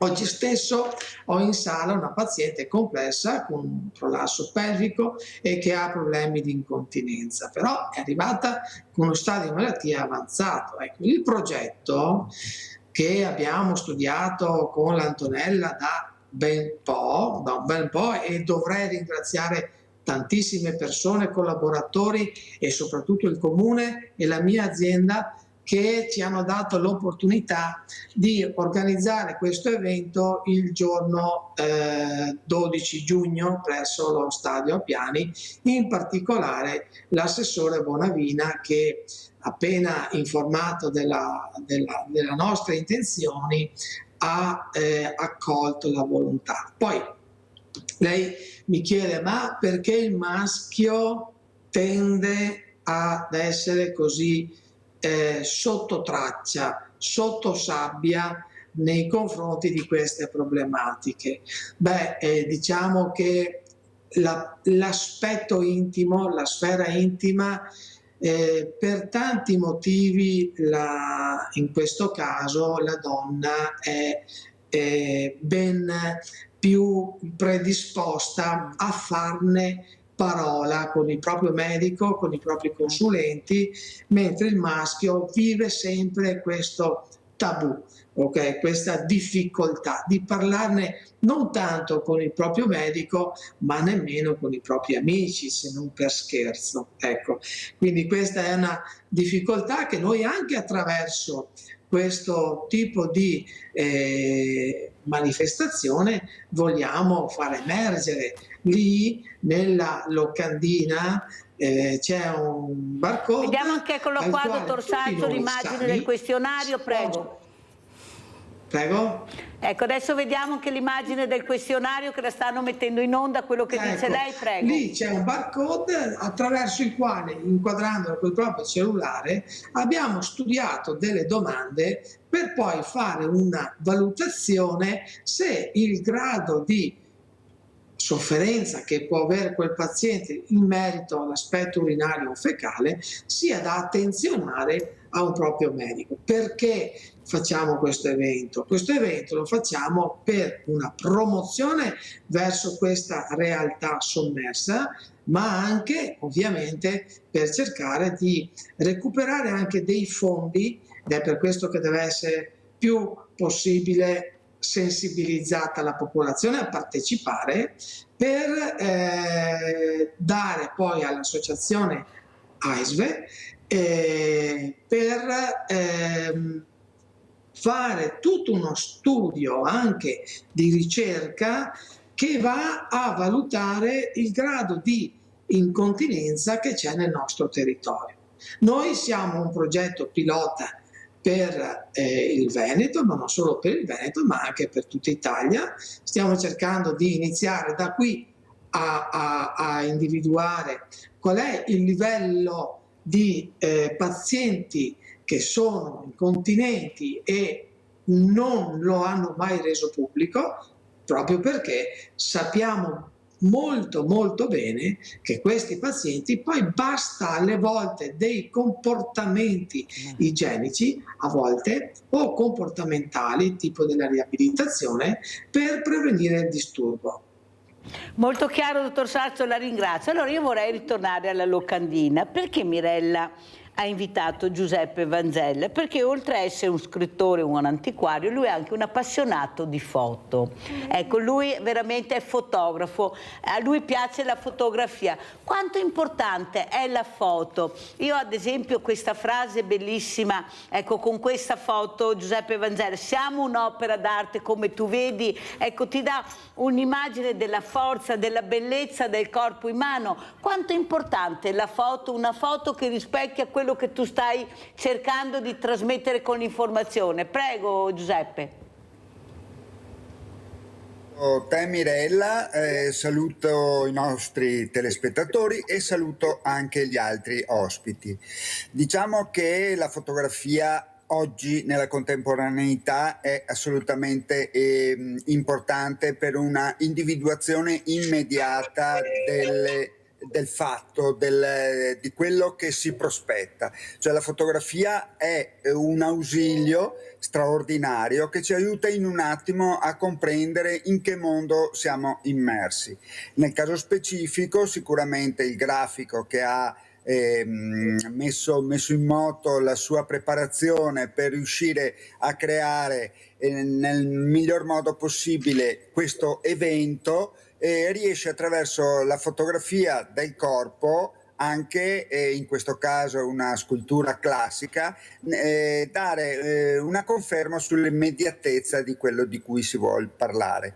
Io mi occupo di storia della fotografia, non sono fotografo, anche se tu sai benissimo che nel libro che scrissi qualche anno fa, Gente di Treviso, il fatto di avere delle immagini che accompagnavano i racconti, quanto fosse un fatto assolutamente importante ed essenziale per riuscire ad andare oltre a quello che il testo poteva rappresentare, a quello che l'immagine poteva rappresentare, perché diciamo che l'interesse per lo spirito è quello di volare con le proprie ali, per cui tu hai bisogno di strumenti e questi strumenti ti accompagnano per riuscire a capire, ad entrare, a sognare, ad inventare, e nel caso specifico invece di essere molto adeguati ad una realtà specifica. L'importanza anche delle foto nei libri, noi vediamo molte volte che questa scrittura viene accompagnata dalle foto bellissime che ti intrigano, che attirano. Quanto importante è la foto nel libro, Giuseppe Vanzella? Beh, diciamo che uno degli elementi fondanti per il quale la fotografia è nata nella prima metà del XIX secolo era proprio questo fatto, questo di poter accompagnare, illustrare e in qualche modo dare la possibilità di creare una situazione di ripetitività dell'oggetto di interesse, cioè nel caso specifico del libro, perché il dipinto o l'incisione possono essere assolutamente utili, però sappiamo che sono anche interpretativi, cioè l'artista ci mette del proprio, anche troppo, per rappresentare quello che all'epoca era l'essenza, cioè la realtà. Invece la fotografia finalmente colpiva nel segno, trasmetteva a chiunque la definizione di una cosa esattamente come poteva essere e nello stesso tempo poter essere ripetuta, per cui i libri da poche copie accompagnate da immagini in litografia o in acquaforte venivano inizialmente con fotografie originali, pensiamo questo fatto, però era una cosa molto costosa, e per cui il fatto di poter trasporre la fotografia in fotoincisione con passaggi tecnici successivi ha permesso di avere la divulgazione dell'immagine fotografica di accompagnamento a un testo o anche solo l'immagine fotografica, come siamo arrivati al giorno d'oggi nella grandissima proliferazione. Senti Giuseppe Vanzella, io vorrei chiederti, io ho avuto un insegnante che ha detto non do più compiti in classe perché tanto con l'intelligenza artificiale arrivano con dei compiti già preparati, perciò io i compiti a casa non li do più. Cosa ne pensi tu di questa intelligenza artificiale che ti mette davanti dei volti che non esistono, delle persone che non sai neppure, che tu pensi di vedere ma che non ci sono? Ecco, questo profumo invece del libro che racconta con la foto la vera storia rispetto a un'intelligenza artificiale che è tutto artificiale, di intelligente non c'è quasi niente se non con determinati strumenti e soprattutto cercare di capire dove sfruttare l'intelligenza artificiale. Io poi lo dirò al dottor Sarso quando ho avuto il professor Gerosa, che si parlava di intelligenza artificiale, ha detto sì, ma alla fine c'è sempre l'uomo che gestisce il tutto, l'etica soprattutto. Allora andiamo con Vanzella e poi sentiamo anche il dottor Sarso. Speriamo. Allora, intanto è uno strumento straordinario, bisogna dire, perché l'essere umano dalle caverne si è sempre evoluto e non so dove andremo a finire, questo non si sa. Il problema dell'intelligenza artificiale non è il suo ausilio, cioè quello che può dare alla società, alla tecnologia, all'essere umano in generale, a chiunque, ma fino a dove riusciremo a ottenere le briglie tese per trattenerla, quando ci sarà il momento in cui l'intelligenza artificiale riuscirà a staccarsi dal nostro controllo e andare oltre autonomamente. Adesso certamente io quello che dico sempre anche ai ragazzi, gli studenti che vengono in libreria qua da me, che dico dovete studiare, dovete prepararvi, lo dice uno che non è che studiasse tanto da giovane, però dovete prepararvi perché il mondo del futuro sarà di chi ha la conoscenza, perché questo grande strumento che è internet, questo straordinario strumento che sarà l'intelligenza artificiale, ha bisogno di avere una base, un background, cioè sapere cosa cercare, sapere cosa può esserti utile. È logico che l'intelligenza artificiale non è che una conoscenza enciclopedica del tutto, che però viene sfruttata nel migliore dei modi in assoluto. Dopo che ci possono essere situazioni pericolose legate alla malavita, legate a un interesse specifico per deviare, il famoso fake news, cioè deviare da quella che può essere la realtà delle cose. Però vedete, è questo il discorso, se la persona è preparata sa difendersi. Il problema è questo, che la massa non potrà essere tutta preparata, per cui ci vuole la politica che riesca a tenere sotto controllo la situazione. Questo sentiamo cosa ne pensa il dottor Sarzo. Prego, dottor Sarzo, come commenta le parole che ho detto io e quelle di Giuseppe Vanzella? Ma allora noi non possiamo di certo bloccare la tecnologia, viviamo immersi nel mondo tecnologico e dico anche per fortuna, mi auguro sempre che nel mondo medico, nel mondo sanitario, l'applicazione dell'intelligenza artificiale venga in qualche modo regolamentata, però di fatto già la stiamo utilizzando. Ci saranno delle professioni che secondo me sono estremamente a rischio di scomparire nell'ambito appunto della nostra attività, perché l'intelligenza artificiale fino a un certo punto può sostituire la pratica clinica, mentre può aiutare molto, cioè nel senso, chi fa una professione tecnica umana, che usa mani e che usa il proprio sapere per fare tipo degli interventi chirurgici, delle operazioni, difficilmente l'intelligenza artificiale potrà sostituire quel professionista lì, ma ci sono tante altre professioni che sono in realtà a rischio di essere sostituite. Poi però c'è da fare i conti con chi fa una diagnosi, perché la diagnosi è un atto medico e deve essere fatta da un medico e non da un PC, ok? Quindi io sono un sostenitore che l'intelligenza artificiale deve essere un importante supporto tecnologico anche nell'ambito della nostra professione, perché, badate bene, è difficile che uno strumento informatico faccia un errore, mentre è più facile che l'uomo possa arrivare a un errore. Quindi se questo strumento diventa uno strumento per aiutare l'attività medica, ben venga.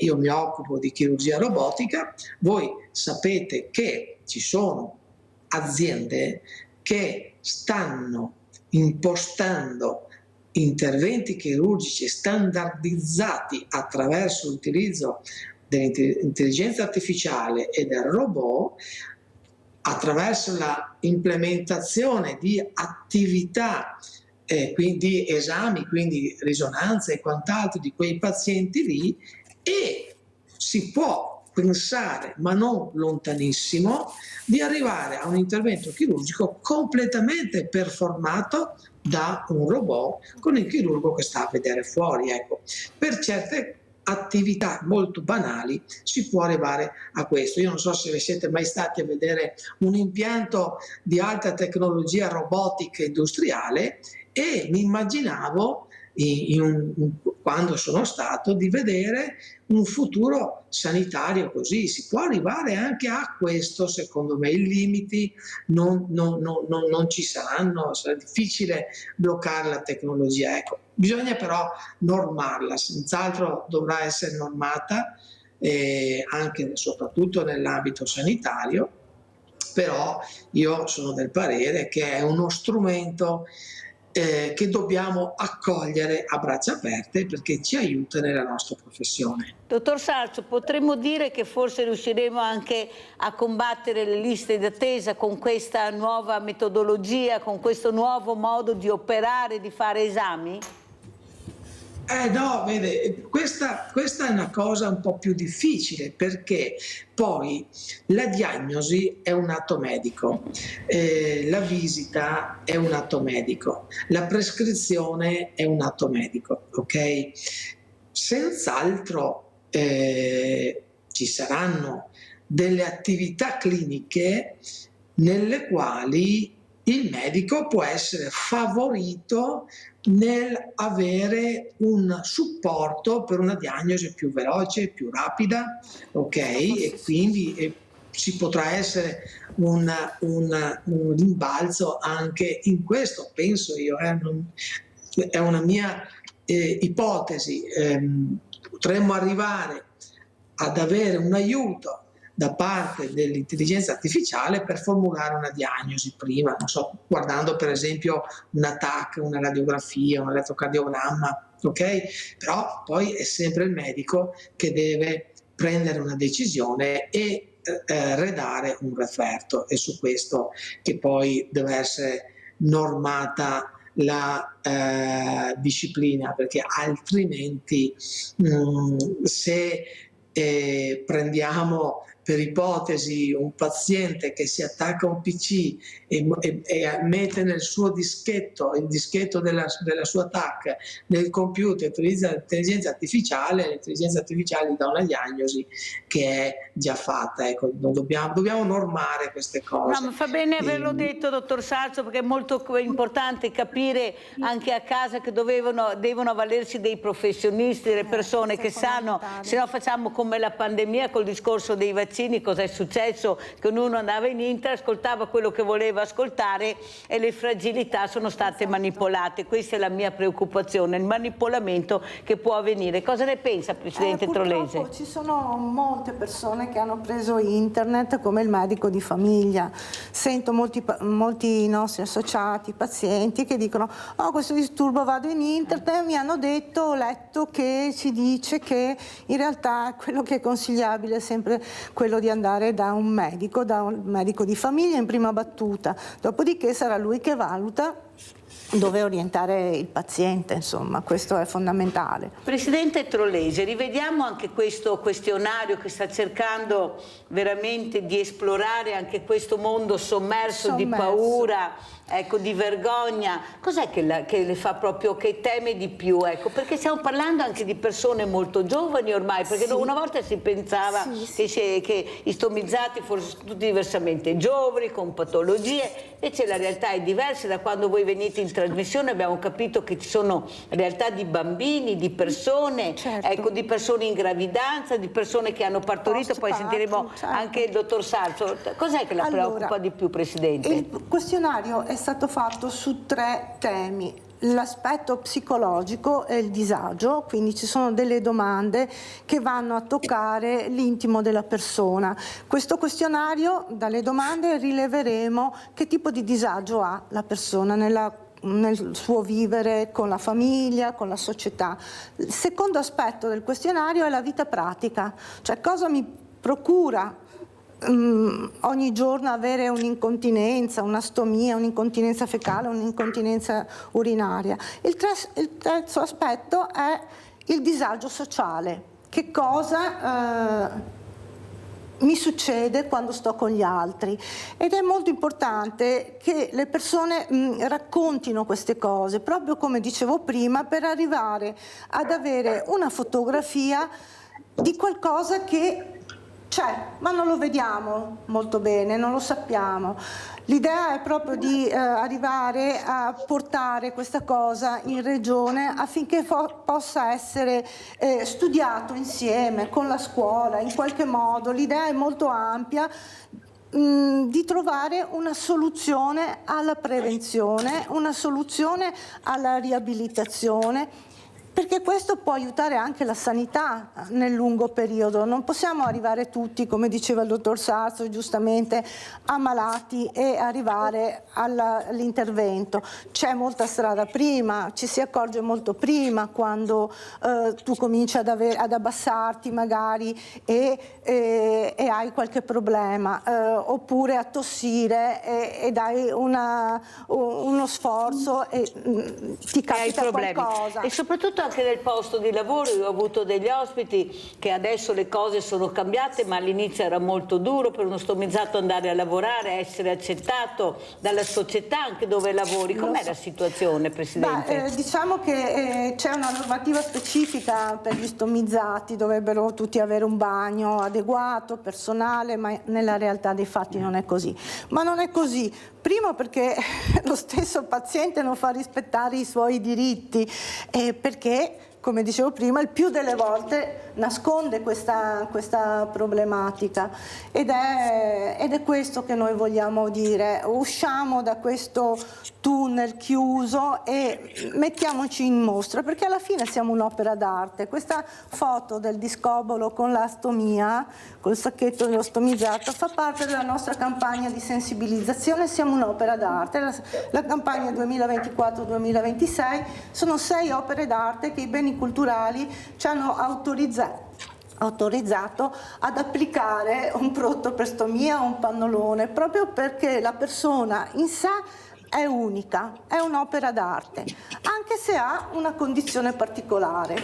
Questo è il messaggio che passa attraverso tutto questo. E io volevo dire veramente grazie sia al dottor Benavina che al dottor Sarso, perché poi sono riusciti in silenzio, nel loro piccolo, fra le 1000 attività che hanno da fare, a portare la squadra, a costruire una squadra a Piani and Friends, persone veramente di valore, e il dottor Sarso a mettere urologi, proctologi, infermieri, stomaterapisti con le braghette e la maglietta e portarli in campo. Questo mi sembra anche un gran passo, e questo mi dà l'impressione proprio di sposare questo nostro progetto, al quale veramente io personalmente tengo tantissimo. Penso naturalmente va ringraziata anche l'azienda ospedaliera che ha permesso che questo avvenisse, insomma. Allora, Giuseppe Vangella, può l'arte, la bellezza, la fotografia, l'impegno, il profumo dell'arte aiutare anche questa chirurgia, questa sanità pubblica, proprio con la cultura e con l'arte? Quanto è importante la cultura? Ecco, respirare cultura, respirare l'arte anche su temi così delicati. Chi avrebbe mai immaginato di sentire siamo un'opera d'arte, questo corpo meraviglioso che forse anche i ragazzi non conoscono abbastanza, ecco, non riescono a rispettarlo nella maniera giusta. Poi parleremo anche col dottor Sarso. Cosa ne pensi dell'opera d'arte in sé? Il libro è un'opera d'arte, c'è ancora la passione dell'opera d'arte che può essere un libro, la lettura? E cosa si compra in questo momento? Cos'è la richiesta? Qual è il libro? Oppure quello che veramente tu senti che c'è una grande richiesta? Vediamo dove vanno a parare le persone che acquistano i libri.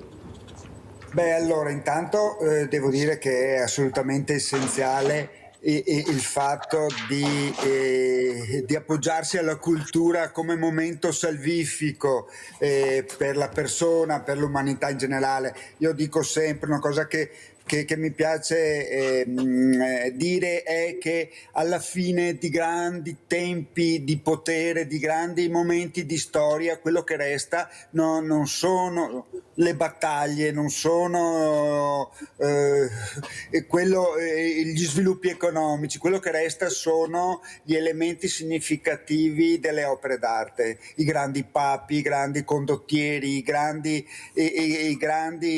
regnanti sono stati ricordati per le opere d'arte che noi oggi ammiriamo a distanza di secoli, per cui alla fine vivere per l'arte, logicamente questo è il mio settore, vivere per la cultura è un fatto essenziale.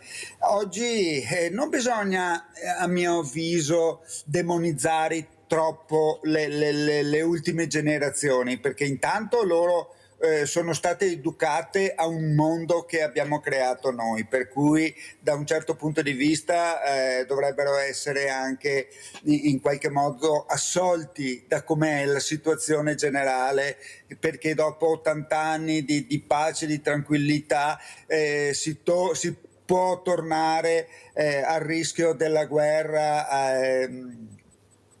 e per cui penso che bisogna cercare di uscire, e si esce non attraverso quest'idea di violenza legato alla guerra, ma uscire attraverso la lettura, la cultura, dove l'individuo oggi in questa epoca, diciamo, dove l'individuo è messo al centro del proprio mondo, si possa anche cercare di lavorare per andare oltre, cioè fare in modo che i giovani riescano a crearsi un proprio mondo interiore fatto di voli, di sogni, di strutture che in qualche modo gli permettano di sognare, di credere in quello che in ogni modo e in ogni caso sono fatti.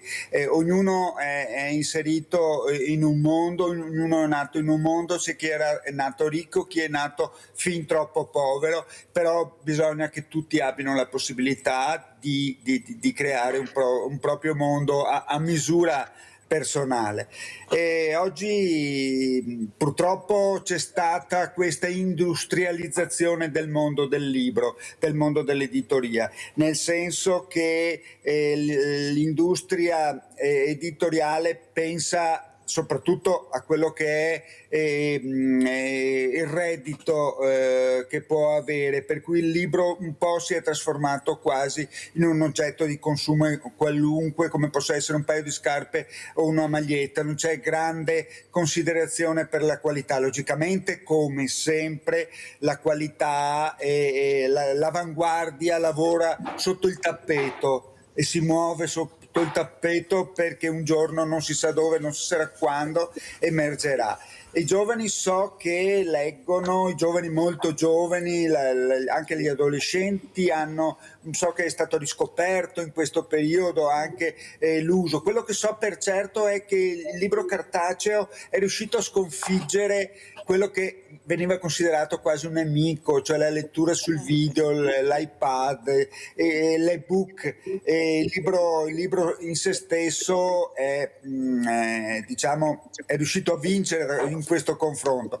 Quello che viene a cambiare invece è l'idea di biblioteca personale. Questo lo posso dire per certo, perché se fino ai nostri giorni tutti noi avevano la propria biblioteca di libri acquistati dalla quale attingere ogni tanto per cominciare a leggere qualcosa che potesse incuriosire, che potesse arricchire, adesso invece c'è un disinteresse, un po' per questione di disponibilità finanziaria, un po' per questioni anche di spazio, soprattutto non c'è più l'interesse per il libro che poteva esserci per esempio a tutti i livelli dagli anni 60 al 2000. In questi 40-50 anni sono stati acquistati tantissimi libri. Io stesso che compro i libri da rivendere solo nelle biblioteche private, me ne accorgo, trovi persone comunissime, con impieghi normalissimi, che avevano magari biblioteche di 4-5 mila libri. C'era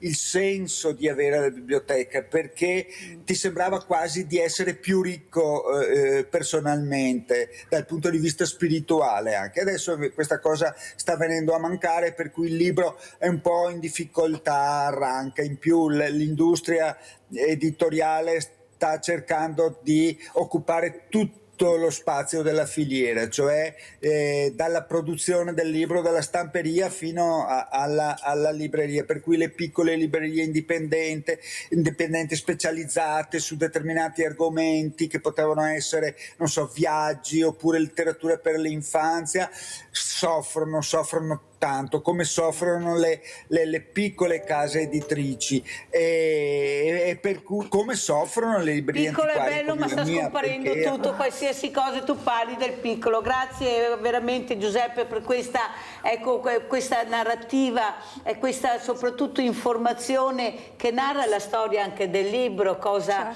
sta succedendo, se c'è un'evoluzione enorme anche nelle biblioteche, nelle librerie. Invito sia Antonella Trollese che il dottor Giacomo Sarso, quando sono a Treviso, di andare a vedere, ecco, questa chicca che abbiamo la fortuna di avere. Ecco, tieni duro Giuseppe Vanzella, perché quando entri nel suo negozio in via Inferiore, ecco, senti un profumo diverso, che è l'arte, che è la cultura, ecco, questo profumo della carta, del libro. Allora, dottor Sarso, quello che volevo chiedere, visto che parlavamo di un'opera d'arte, si è mai sentito dire a un paziente: dottore, lei ha fatto un'opera d'arte? Perché delle volte veramente riuscite a fare questo, fate veramente con gli interventi che fate delle opere d'arte. E cos'è il corpo umano? Perché il ragazzo, quasi tutti i ragazzi, conoscono così poco, ecco, il valore di questo corpo meraviglioso, che ti dice quando sta male, che ti racconta quando sta bene, basta che tu lo ascolti.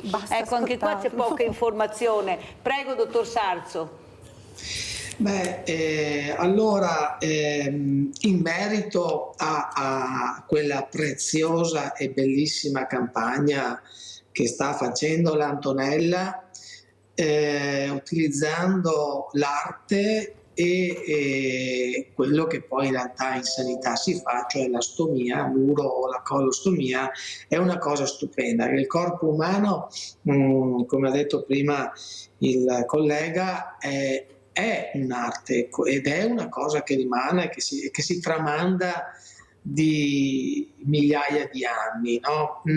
Per rimanere in tema, quando noi andiamo ad alterare questa opera d'arte, andiamo ad alterarla quando facciamo una stomia, effettivamente, no? Perché cambia completamente il disegno del corpo umano, viene totalmente modificato, ecco. E qui cercare di rendere arte un'attività chirurgica che non lo è una cosa strepitosa, secondo me.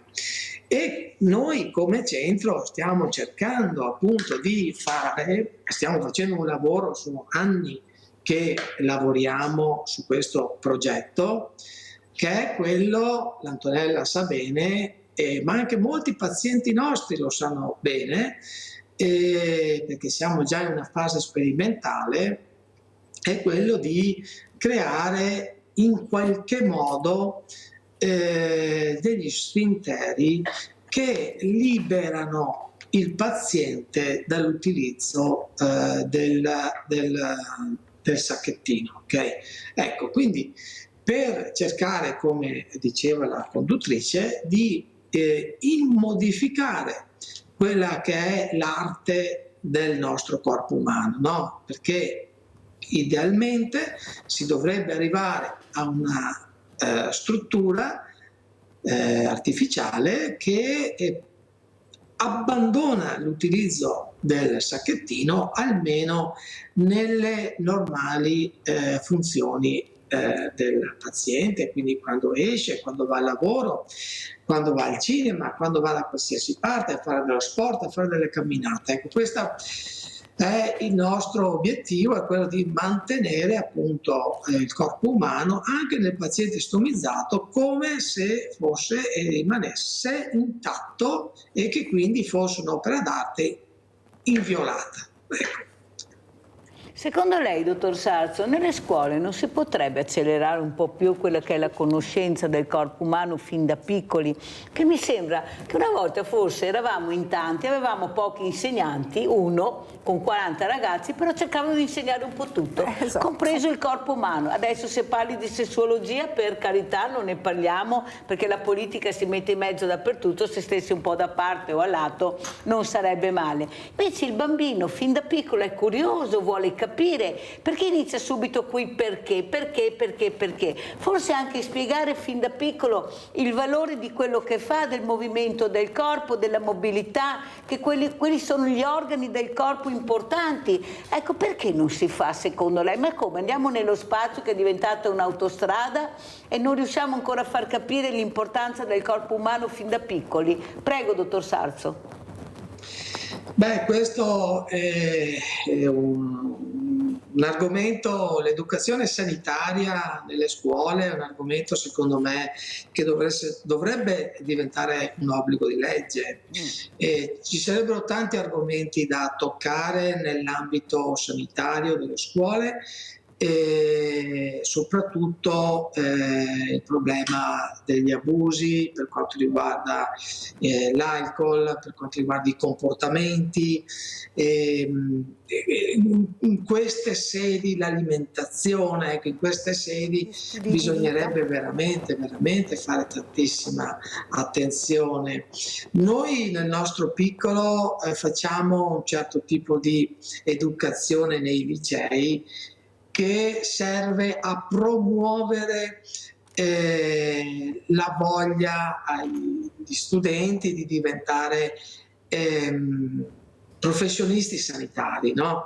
Però nelle scuole inferiori sarebbe importante quello che dice lei, cioè di andare a fare educazione sanitaria, non solo educazione civica ma anche educazione sanitaria, soprattutto nelle tematiche che noi adesso vediamo nei giovani, quindi l'abuso delle sigarette elettroniche, l'abuso dell'alcol, i disturbi alimentari. Ci sarebbero tantissime tematiche da affrontare, anche l'uso sbagliato dei social, ci sono tante cose da poter affrontare nel mondo delle scuole. E qui, secondo me, come dice lei, il legislatore dovrebbe in qualche modo intervenire, il comportamento sessuale adeguato, sono tanti argomenti che dovrebbero essere affrontati, perché poi noi ce li troviamo come pazienti. Sa, dottor Sarzo, perché lo dico? Perché io ho cercato, e molti suoi colleghi mi hanno dato ragione, forse più di andare in classe, ormai sono anni che andiamo nelle classi a spiegare chi siamo, cosa facciamo, forse non li intrighiamo abbastanza. Aprire anche gli ospedali, far entrare questi ragazzi, a far capire cosa c'è all'interno dell'ospedale, cosa vuol dire. Siccome questi ragazzi vogliono emozioni forti, chi meglio dell'ospedale, voi stessi potete dare queste emozioni, far capire quello che state facendo, perché il profumo dell'ospedale è un profumo diverso della strada, io lo dico quasi tutte le mattine. Forse dobbiamo aprire più anche questi ospedali che sono diventati veramente ormai delle aziende dove trovi di tutto e di più, e far toccare con mano, aprire queste porte. Una volta si aveva il terrore della sala operatoria, quando passavi davanti cercavi di deviare, poi le telecamere sono entrate. E perché? Perché siamo a conoscenza di quello che succede dietro quella porta. Ecco, aprire di più anche queste porte, dentro c'è il mondo del volontariato, c'è di tutto e di più, perché no? Prego, dottor Sarzo. Beh, questo noi già lo facciamo l'alternanza scuola-lavoro, la facciamo con tutti gli istituti di Padova, lo facciamo come azienda. Io sono all'interno del pool di professionisti che si dedicano a questo tipo di attività qua. Certo che non possiamo portare in sala operatoria ragazzi che hanno 15 anni, che hanno 13 anni, però portiamo studenti che sono all'ultimo anno di liceo, li accompagniamo, gli facciamo vedere che cos'è un pronto soccorso, una sala operatoria, un reparto di degenza, proprio per cercare di insegnare loro la nostra professione, invogliarli a fare il medico o l'infermiere o una professione sanitaria, perché la vera crisi che stiamo vivendo in questo momento, visto che prima si parlava di liste d'attesa, è che c'è anche una carenza importante in merito a queste professioni, e quindi noi stiamo facendo di tutto per cercare di reclutare studenti a che vogliano impegnarsi per diventare dei professionisti nell'ambito sanitario. Vede, io ho avuto anche il professor Cillo e come giustamente io sostengo, e lui mi ha dato ragione, capire che ragazzi entrano e cosa posso far vedere a questi ragazzi all'interno degli ospedali, e sono sempre più convinta di quello che dico, perché proprio la scorsa settimana ho avuto la presidente dell'AIL, la quale ha detto, e loro vanno giustamente nelle scuole da tanti anni, però mancano i giovani volontari. Sono arrivati 20 ragazzi all'interno dell'ospedale e vedere questa realtà che è l'AIL, leucemie, perciò una cosa anche molto importante, e sono diventati tutti donatori. Prima non c'erano. Allora come mai si poneva questa domanda? Ma fino adesso cosa abbiamo insegnato allora nelle scuole? Come mai loro sono arrivati a toccare con mano quella che è la nostra realtà e tutti 20 hanno aderito e sono diventati volontari? Ecco, forse il posto, il modo, non so, c'è qualcosa che li ha intrigati in quel momento, che forse toccando con mano e vedendo proprio la realtà hanno capito l'importanza della donazione, di diventare donatori. Tronese. Ma io penso che i giovani sono di suo delle opere d'arte, hanno bisogno di buoni esempi, hanno bisogno di non stare con la testa dentro l'iPad, il telefono, hanno bisogno di bellezza, hanno bisogno di praticare la bellezza e la realtà, quella vera e non quella virtuale ogni giorno. Questo li rende nel tempo persone migliori. Andare a vedere i reparti di leucemia ti fa venire la voglia veramente di diventare un donatore, perché ti rendi conto che sei una persona che può fare di più, e se fai di più diventi anche bello sotto tutti i punti di vista. Ti senti bene con te stesso? Sì, perché io penso che far del bene fa star bene, questo è il mio motto ed è il motivo per cui sono una volontaria di questa associazione, insomma. Allora andiamo anche a vedere queste foto che ha portato e ha mandato Giuseppe Vanzella per far capire, ecco, anche il ricordo della foto che si parlava prima. Giuseppe, ecco questa libreria che vediamo, ma soprattutto capire l'importanza di arrivare a questi ragazzi anche con i libri, la lettura, la storia della loro città, la storia del loro territorio. Non a caso tu hai l'associazione La Piccola Atene, perché hai scelto questo nome, cosa vuol dire, e sanno perché, ecco, Treviso è chiamata La Piccola Atene. Io sono convinta non lo sanno neanche molti trevigiani. Per fortuna ci sei tu con la tua narrazione, la tua esperienza, e soprattutto questo spostarti anche dal tuo negozio alla Loggia dei 300, alla Loggia dei Cavalieri, per far capire l'importanza di arrivare alle persone. Prego. Beh sì, l'associazione Piccola Atene è nata circa 10 anni fa, in qualche modo per cercare di valorizzare la questione del libro, soprattutto io dico del libro usato, però si parla anche del libro antico, del libro d'epoca, e organizziamo questa manifestazione che si chiama Libri in Loggia, sotto la Loggia dei Cavalieri a Treviso in centro, oppure direttamente anche sotto il Palazzo dei 300 a seconda. Se uno non ci trova da una parte vuol dire che siamo il terzo sabato del mese, siamo dall'altra parte. Piccola Atene è un termine ideato dallo scrittore Dino Buzzati, che parlava della Treviso degli anni 60, quando era un crogiolo culturale straordinario, fatto di personalità illustri come Giovanni Comisso, come Giuseppe Mazzotti e tanti altri, che a Treviso trova anche Achille Beltrame, per esempio, il famoso cuoco del ristorante d'Alfredo, il Tulà, eccetera, per cui cerchiamo di portare dal chiuso dei negozi, che oggi sono quelli del centro storico un po' in difficoltà, all'aperto a disposizione della gente, diciamo questi lacerti di cultura che possono essere assolutamente utili ed importanti. Tra l'altro, tra le fotografie che vi ringrazio che avete mostrato, c'è anche una piccola cosa, c'è un ritratto di un personaggio che tanti trevigiani conoscono e conoscevano, che è quel Berpillon, perché eccolo qua, esatto, è questo, e questa è la bozza della copertina del prossimo libro di Gente di Treviso 2 al quale sto lavorando, di una città semplice, di una città accogliente, che sapeva vivere un mondo così come io definisco analogico, diciamo al contrario del digitale, un mondo di serenità in cui le persone si ritrovano nei luoghi deputati, si ritrovano fisicamente, si scambiano le loro emozioni, le loro conoscenze, e tutto fluisce come per decine, centinaia di migliaia di anni, è fluito con serenità.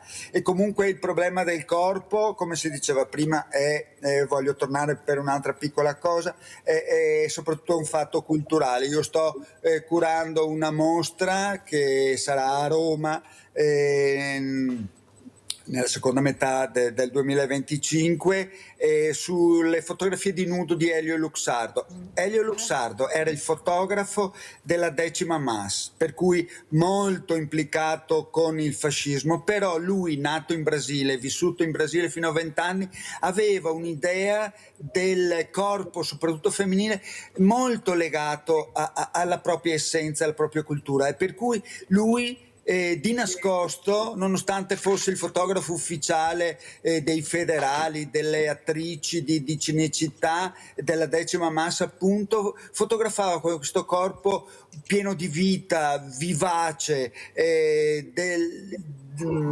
questi corpi di giovani donne che erano esattamente il contrario di quella visione che il fascismo aveva del corpo femminile, che era il corpo della donna, che doveva essere soprattutto fattrice di giovani che poi sarebbero diventati militari, soldati che avrebbero combattuto per il fascismo. Per cui capite quanto importante può essere la cultura, cioè il voler appropriarsi di elementi significativi della propria individualità in favore di qualcosa che è metafisico, va oltre la realtà di ogni giorno. Grazie a Giuseppe Vanzella, veramente grazie, ecco, per questo intreccio di corpo umano, molto di lettura, bello, di scrittura, di opere d'arte. Veramente grazie Giuseppe Vanzella di essere stato con noi. Vediamo e sentiamo come ci saluta il dottor Giacomo Sarzo. Dottore, come ci saluta?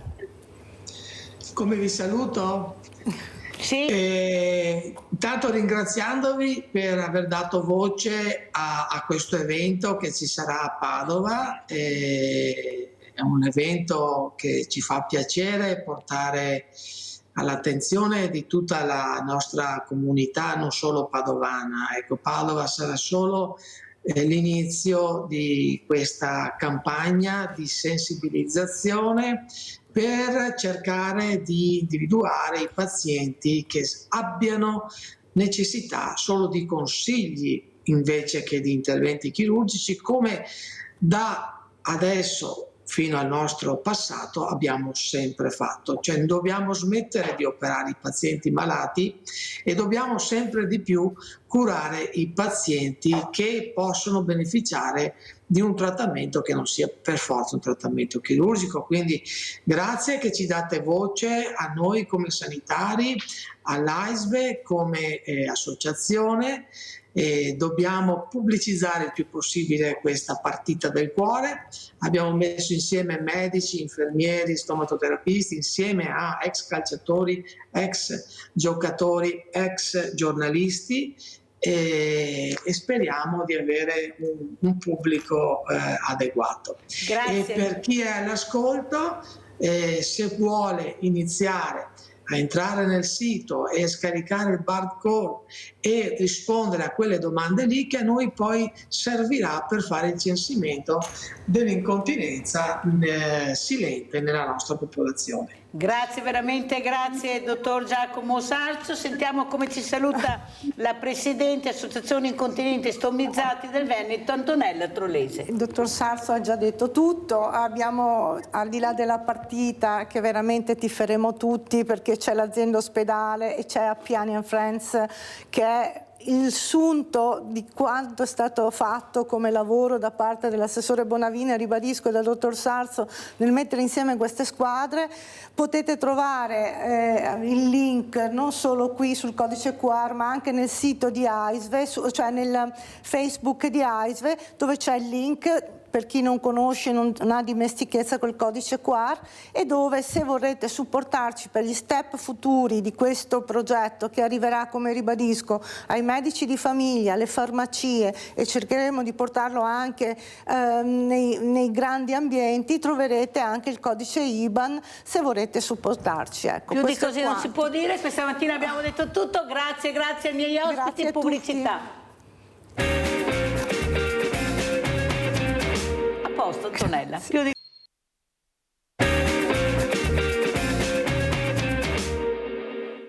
Sarebbero stati avvistati da un residente in via Codalunga, Mignagola di Carbonera, due uomini vestiti di nero in sella ad uno scooter scuro con bande grigie e casco integrale grigio, l'esatto identikit dei due rapinatori che mercoledì pomeriggio hanno aggredito e picchiato selvaggiamente una donna quarantenne che percorreva in bici via Schiavonesca a Ponzano per derubarla del marsupio. I carabinieri, con il supporto delle polizie locali dei diversi comuni dove si sono verificati gli avvistamenti, stanno indagando e passando al setaccio le immagini delle telecamere di videosorveglianza per arrivare all'identificazione dei due rapinatori. Sicuramente il colpo non era improvvisato. Lo scooter era stato infatti modificato con una cerniera che ha consentito ai due di alzare la targa pochi istanti prima di aggredire la donna. La quarantenne è ancora profondamente scossa per l'accaduto. Nel pestaggio ha riportato un trauma cranico, una ferita all'occhio che è stata suturata e poi varie contusioni alla spalla e alle gambe, frutto dei calci e pugni con i quali i due malviventi si sono accaniti su di lei dopo che era caduta a terra. Io credo che a Roma, presso il Ministero, qualcuno si debba accorgere di quello che sta succedendo, perché Treviso non è più un'oasi felice, nel senso che stiamo bene rispetto alle parti d'Italia sicuramente, ma serve una maggiore presenza del territorio. Adesso so che a Treviso le cose stanno migliorando con il discorso della zona rossa, ma non possiamo far diventare qualsiasi paese, qualsiasi via zona rossa. Non più un'isola felice, Treviso e la sua provincia devono adeguarsi ai tempi che corrono, e a correre ai ripari devono essere le amministrazioni, ma soprattutto devono arrivare segnali importanti da Roma. È perentorio il sindaco di Ponzano dopo la rapina avvenuta ai due anziani in pieno giorno. Inaccettabile la violenza. Questo non è il sistema che funziona.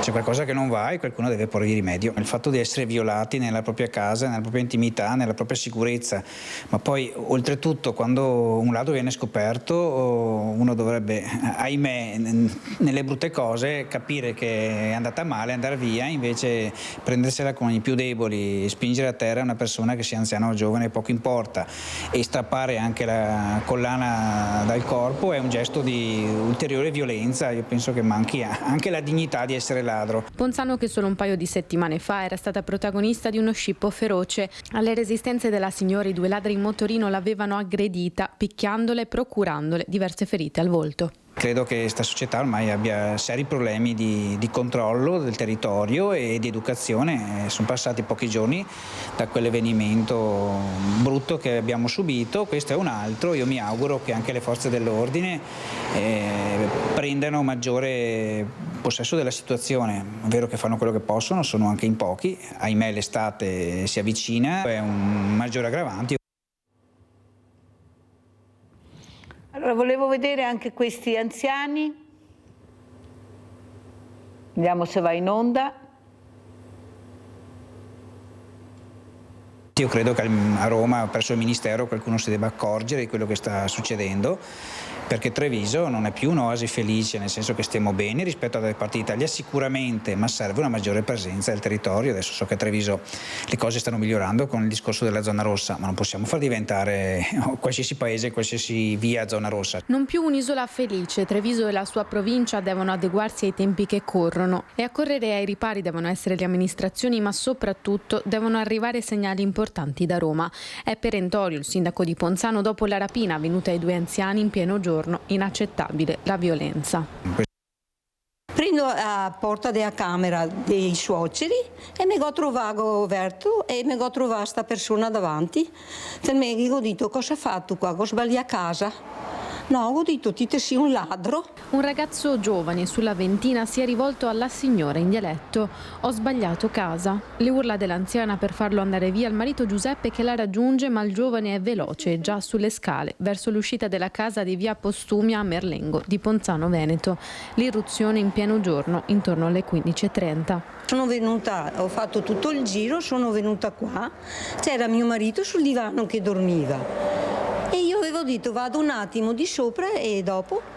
E sono arrivata alla porta, ho sentito un gran botto. Io stavo dormendo là, non ho sentito niente. Ho sentito un rumore sopra. Beppi mi chiama, c'è qualcuno, vado a vedere di sopra sulle stanze, il bagno, il granaio, tutti i balconi a copo. Ho detto: per me non c'è nessuno. No, mia moglie fa: c'è qualcuno. Era nascosto dietro la porta. Ce l'ha trovato proprio davanti. L'indomani della rapina i 2 coniugi di 77 e 82 anni sono ancora provati e sotto shock. Il giovane durante la rapina prima strattonato l'anziano, strappato il suo girocollo d'oro e lasciato poi cadere a terra. Mi ha dato un strettone qua, mi ha tolto il girocollo che avevo, è scappato a piedi per strada per là il bastone. Mi ha fatto male qua e stanotte ho dovuto andare al pronto soccorso. Cosa pensa? Maledetti. Come sta lei adesso? Beh, adesso non ho tanti problemi.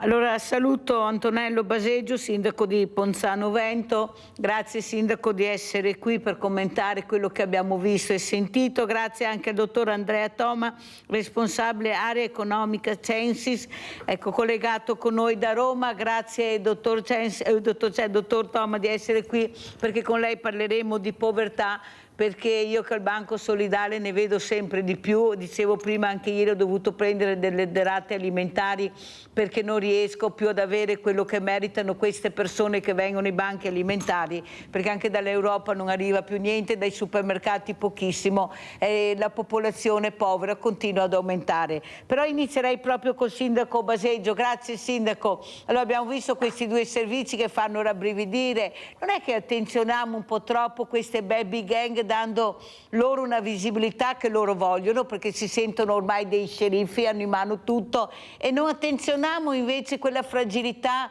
che vive nei paesi, che vive magari in aperta campagna o anche non solo in aperta campagna, dove si ritrovano queste persone all'interno delle case e non possono fare niente. Noi dobbiamo difendere questo, e lei fa bene a dire: ma a Roma stanno ascoltando, stanno capendo che bisogna muoversi. Prego sindaco.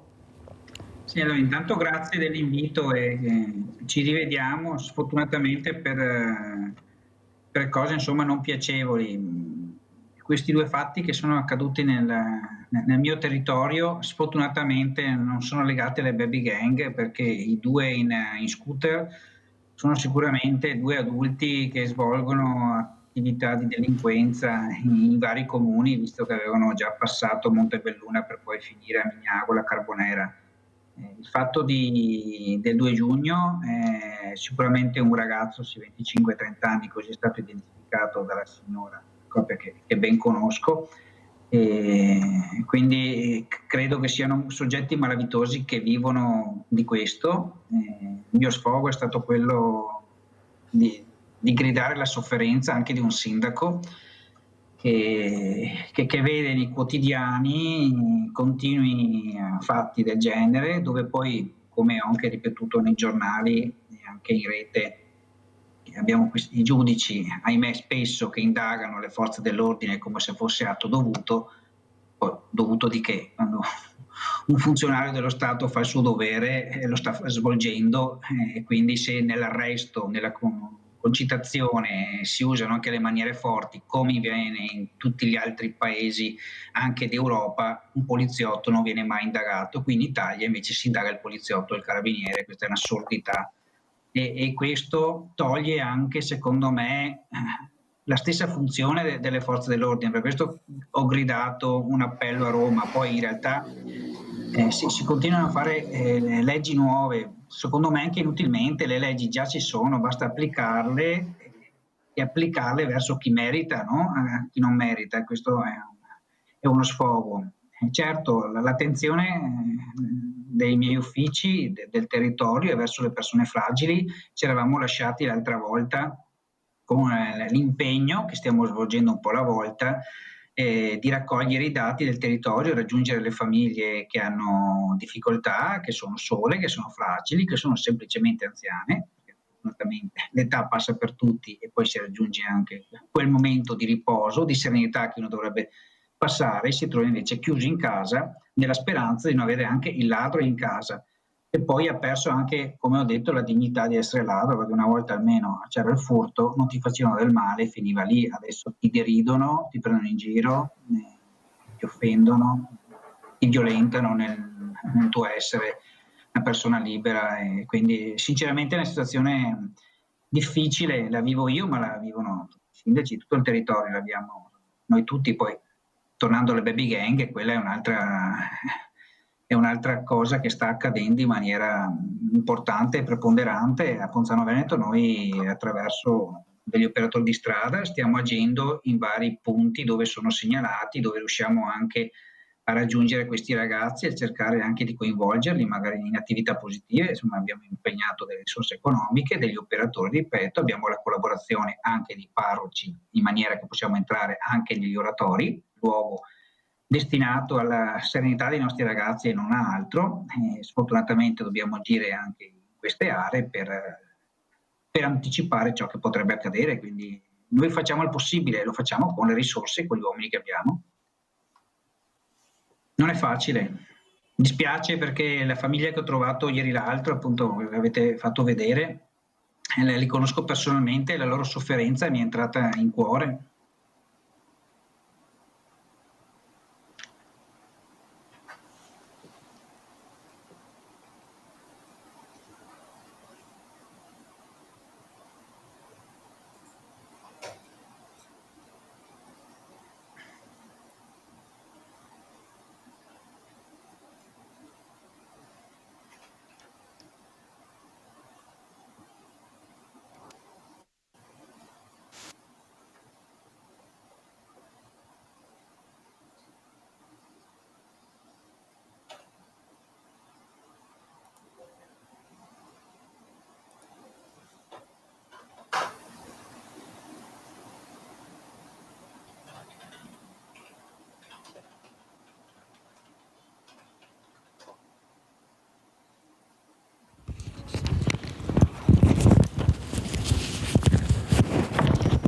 Dottor Toma, mi sente? Sì, adesso sì. Ecco, perché non funzionava per colpa mia, purtroppo. Allora, dottor Toma, si può rimanere poveri anche lavorando con 2 stipendi? Come ripeto, avevo il Banco Solidale, arrivano famiglie che non ce la fanno veramente, affitti altissimi, mutui alti, bollette, macchina e di tutto e di più. eppure si va avanti così nel silenzio di chi dovrebbe intervenire. Abbiamo gli stipendi più bassi di tutta Europa, non parliamo delle pensioni di questi diversamente giovani, a me molto cari, che veramente non ce la fanno neppure a curarsi. Ma si può andare avanti così e poi sentire questi milionari che non sanno, pochi, che non sanno neanche più come spendere i soldi? Ma cosa sta succedendo? Ma la politica è attenta o è disattenta secondo lei? Prego, dottor Toma. Allora sì, effettivamente la politica attenta, effettivamente negli ultimi 20 anni la politica non ha fatto quello che normalmente si fa in queste fasi, cioè quello di redistribuire un po' i redditi e le ricchezze all'interno della nazione attraverso anche dei sistemi fiscali equi e in qualche modo finalizzati anche all'accesso a servizi e anche, lei diceva della casa, no? Il fenomeno della casa in questi ultimi anni è diventato veramente un fenomeno molto, molto critico, e l'accesso alla casa, non solo alla proprietà ma anche agli affitti, con costi e spese molto, molto elevate, incide fortemente sui redditi delle famiglie. Lei giustamente diceva non bastano neanche due redditi all'interno di una famiglia con figli per portare avanti appunto la famiglia in maniera dignitosa, e questo sta succedendo un po' per come è già successo anche in altre fasi, cioè con un effetto della crisi che non ha mai cercato di risollevare invece i redditi dei lavoratori, delle persone che lavorano, sia all'interno del settore privato ma anche all'interno del settore pubblico, non dimentichiamolo.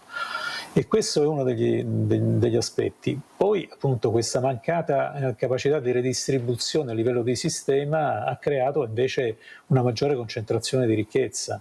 Questa ricchezza è molto, come dire, molto visibile e crea anche tutta una serie di effetti tentativi di imitazione, cose di questo genere, e quindi naturalmente produce anche quella sorta di frustrazione generale che noi possiamo un po', come dire, riscontrare a livello della società italiana in molte città, ma anche in molti paesi, in molti comuni più piccoli, in molte aree come quelle, anche un'area ricca come quella del Trevigiano non è esente da questi fenomeni, e questi furti, questa delinquenza, queste cose sono degli epifenomeni che sono un po' collegati a questa frustrazione, anche a questo tentativo in qualche modo di fare soldi facili in sostanza, no? E questo è un po' l'aspetto che è un po' emerso anche dalle nostre ultime ricerche. Però, dottor Toma, anche questo lavoro non pagato, io sto facendo una battaglia, mi stanno segando nel vero senso della parola, ma io vado avanti, di cercare di dare dignità al lavoro che fanno le fragilità, i diversamente agili, come li chiamo io. Non può essere che questi ragazzi e ragazze lavorano e viene dato loro quasi niente. Alla fine il lavoro viene dato, viene venduto, e io penso che anche qua sarebbe da fare un discorso a 360 gradi, perché questo si chiama sfruttamento, dottor Toma, ma non ne parla nessuno. Queste sono persone che lavorano seriamente alla fine e a fine sera producono il lavoro che tu hai chiesto. Ma cosa sta succedendo? Ma è mai possibile che veramente le fragilità devono essere anche succubi di tutto e essere manipolati nel silenzio totale della politica? Prego.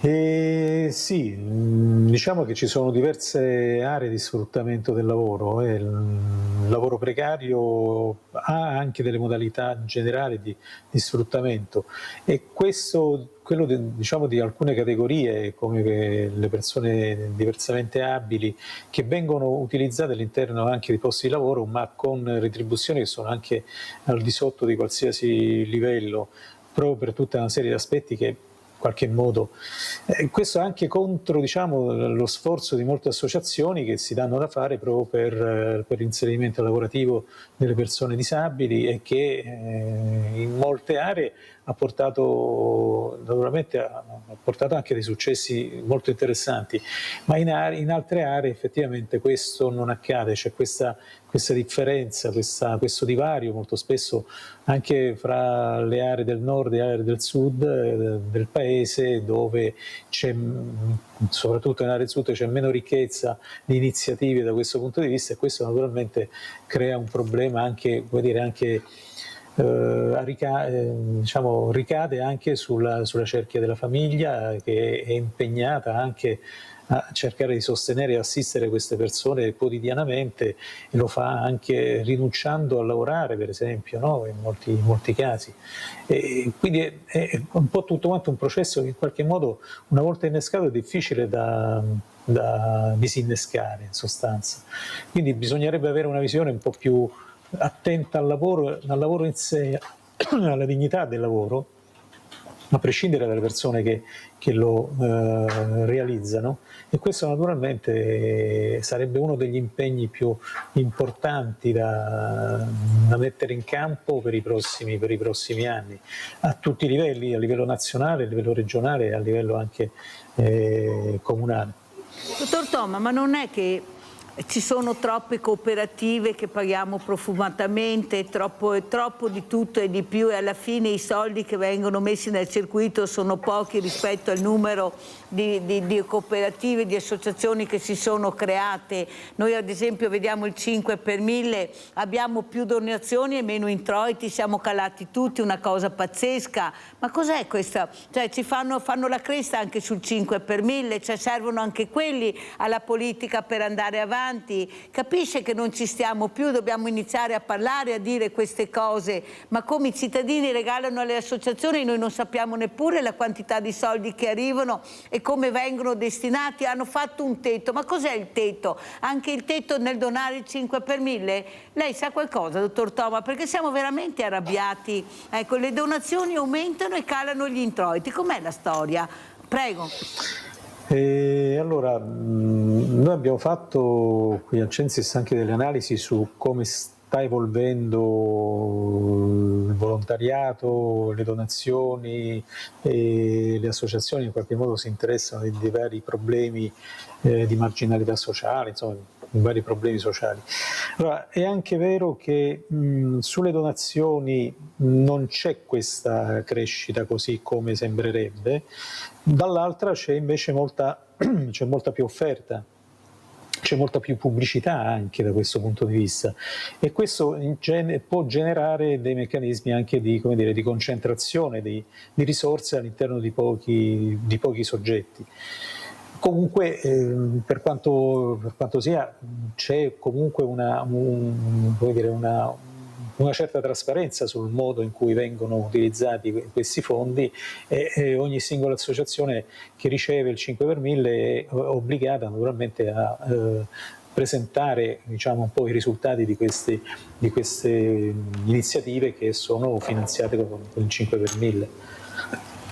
Allora sentiamo anche il sindaco Baseggio. Sindaco, cosa la preoccupa di più? Perché poi queste famiglie vengono a bussare alla vostra porta, non c'è niente da fare, vengono ai servizi sociali, hanno bisogno di aiuto, e soprattutto questa porta che voi vorreste anche aprire ma non avete la possibilità. E poi io sono dell'idea che abbiamo aperto troppi banchi alimentari, tutti hanno il banco alimentare e alla fine un pochino tutti non riusciamo a sfamare nessuno. Io ieri ho dovuto fare una spesa enorme grazie al 5 per 1000, a proposito, e grazie che me lo date, ecco, perché sennò io non riesco a dare una borsa dignitosa. Io dico sempre che ho famiglie per bene e devo dare quello che è una borsa della spesa. Forse anche qua, anche voi dovete fare qualcosa. È inutile che tutti abbiamo il banco alimentare se poi, ecco, devono fare il giro delle 7 sorelle per avere una borsa dignitosa, perché tutti devono avere il banco alimentare. Ecco, ci sono quelli autorizzati e quelli convenzionati che devono fare questo, punto.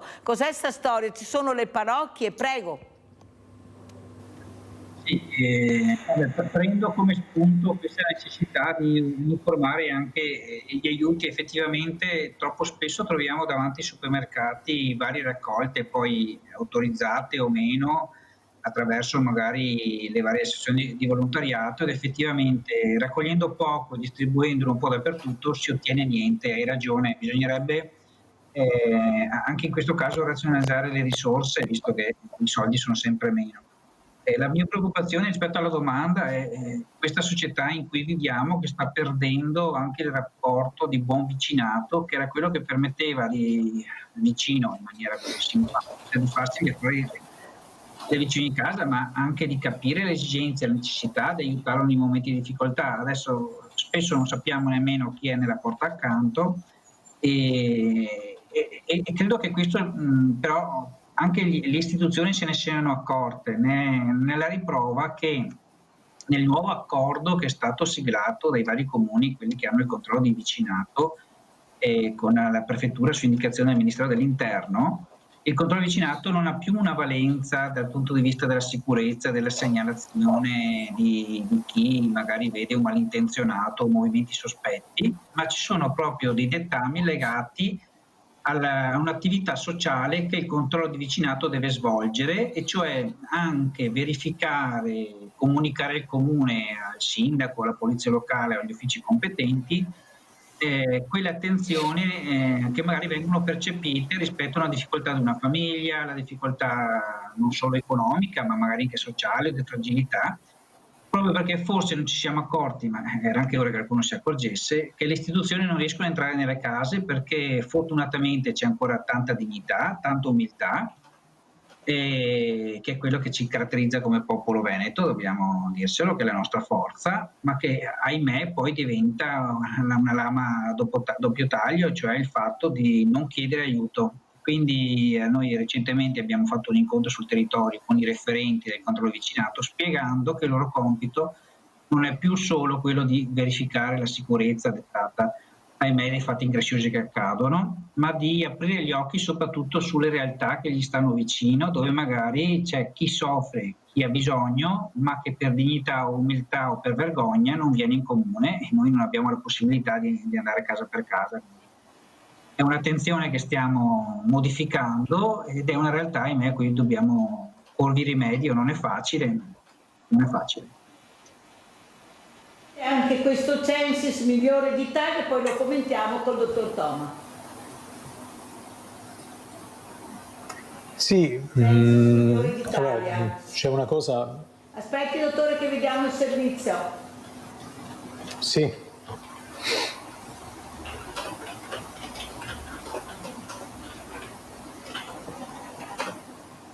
Migliore d'Italia Censis e servizio Unipr Padova.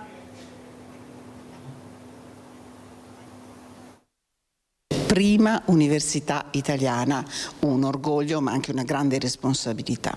Un orgoglio, una grande responsabilità e oggi anche una grande soddisfazione. Sì, è una grande responsabilità e una responsabilità nei confronti dei nostri studenti, che ormai siamo a quota più di 74.000, e poi nei confronti anche del Paese, perché noi formiamo i giovani del futuro. Un giorno storico per l'Università di Padova, che dopo 14 anni torna a riconquistare il primato tra i mega atenei statali italiani, secondo la classifica Censis Repubblica, superando la storica rivale, l'Università di Bologna, dalla cui costola nacque nel 1222.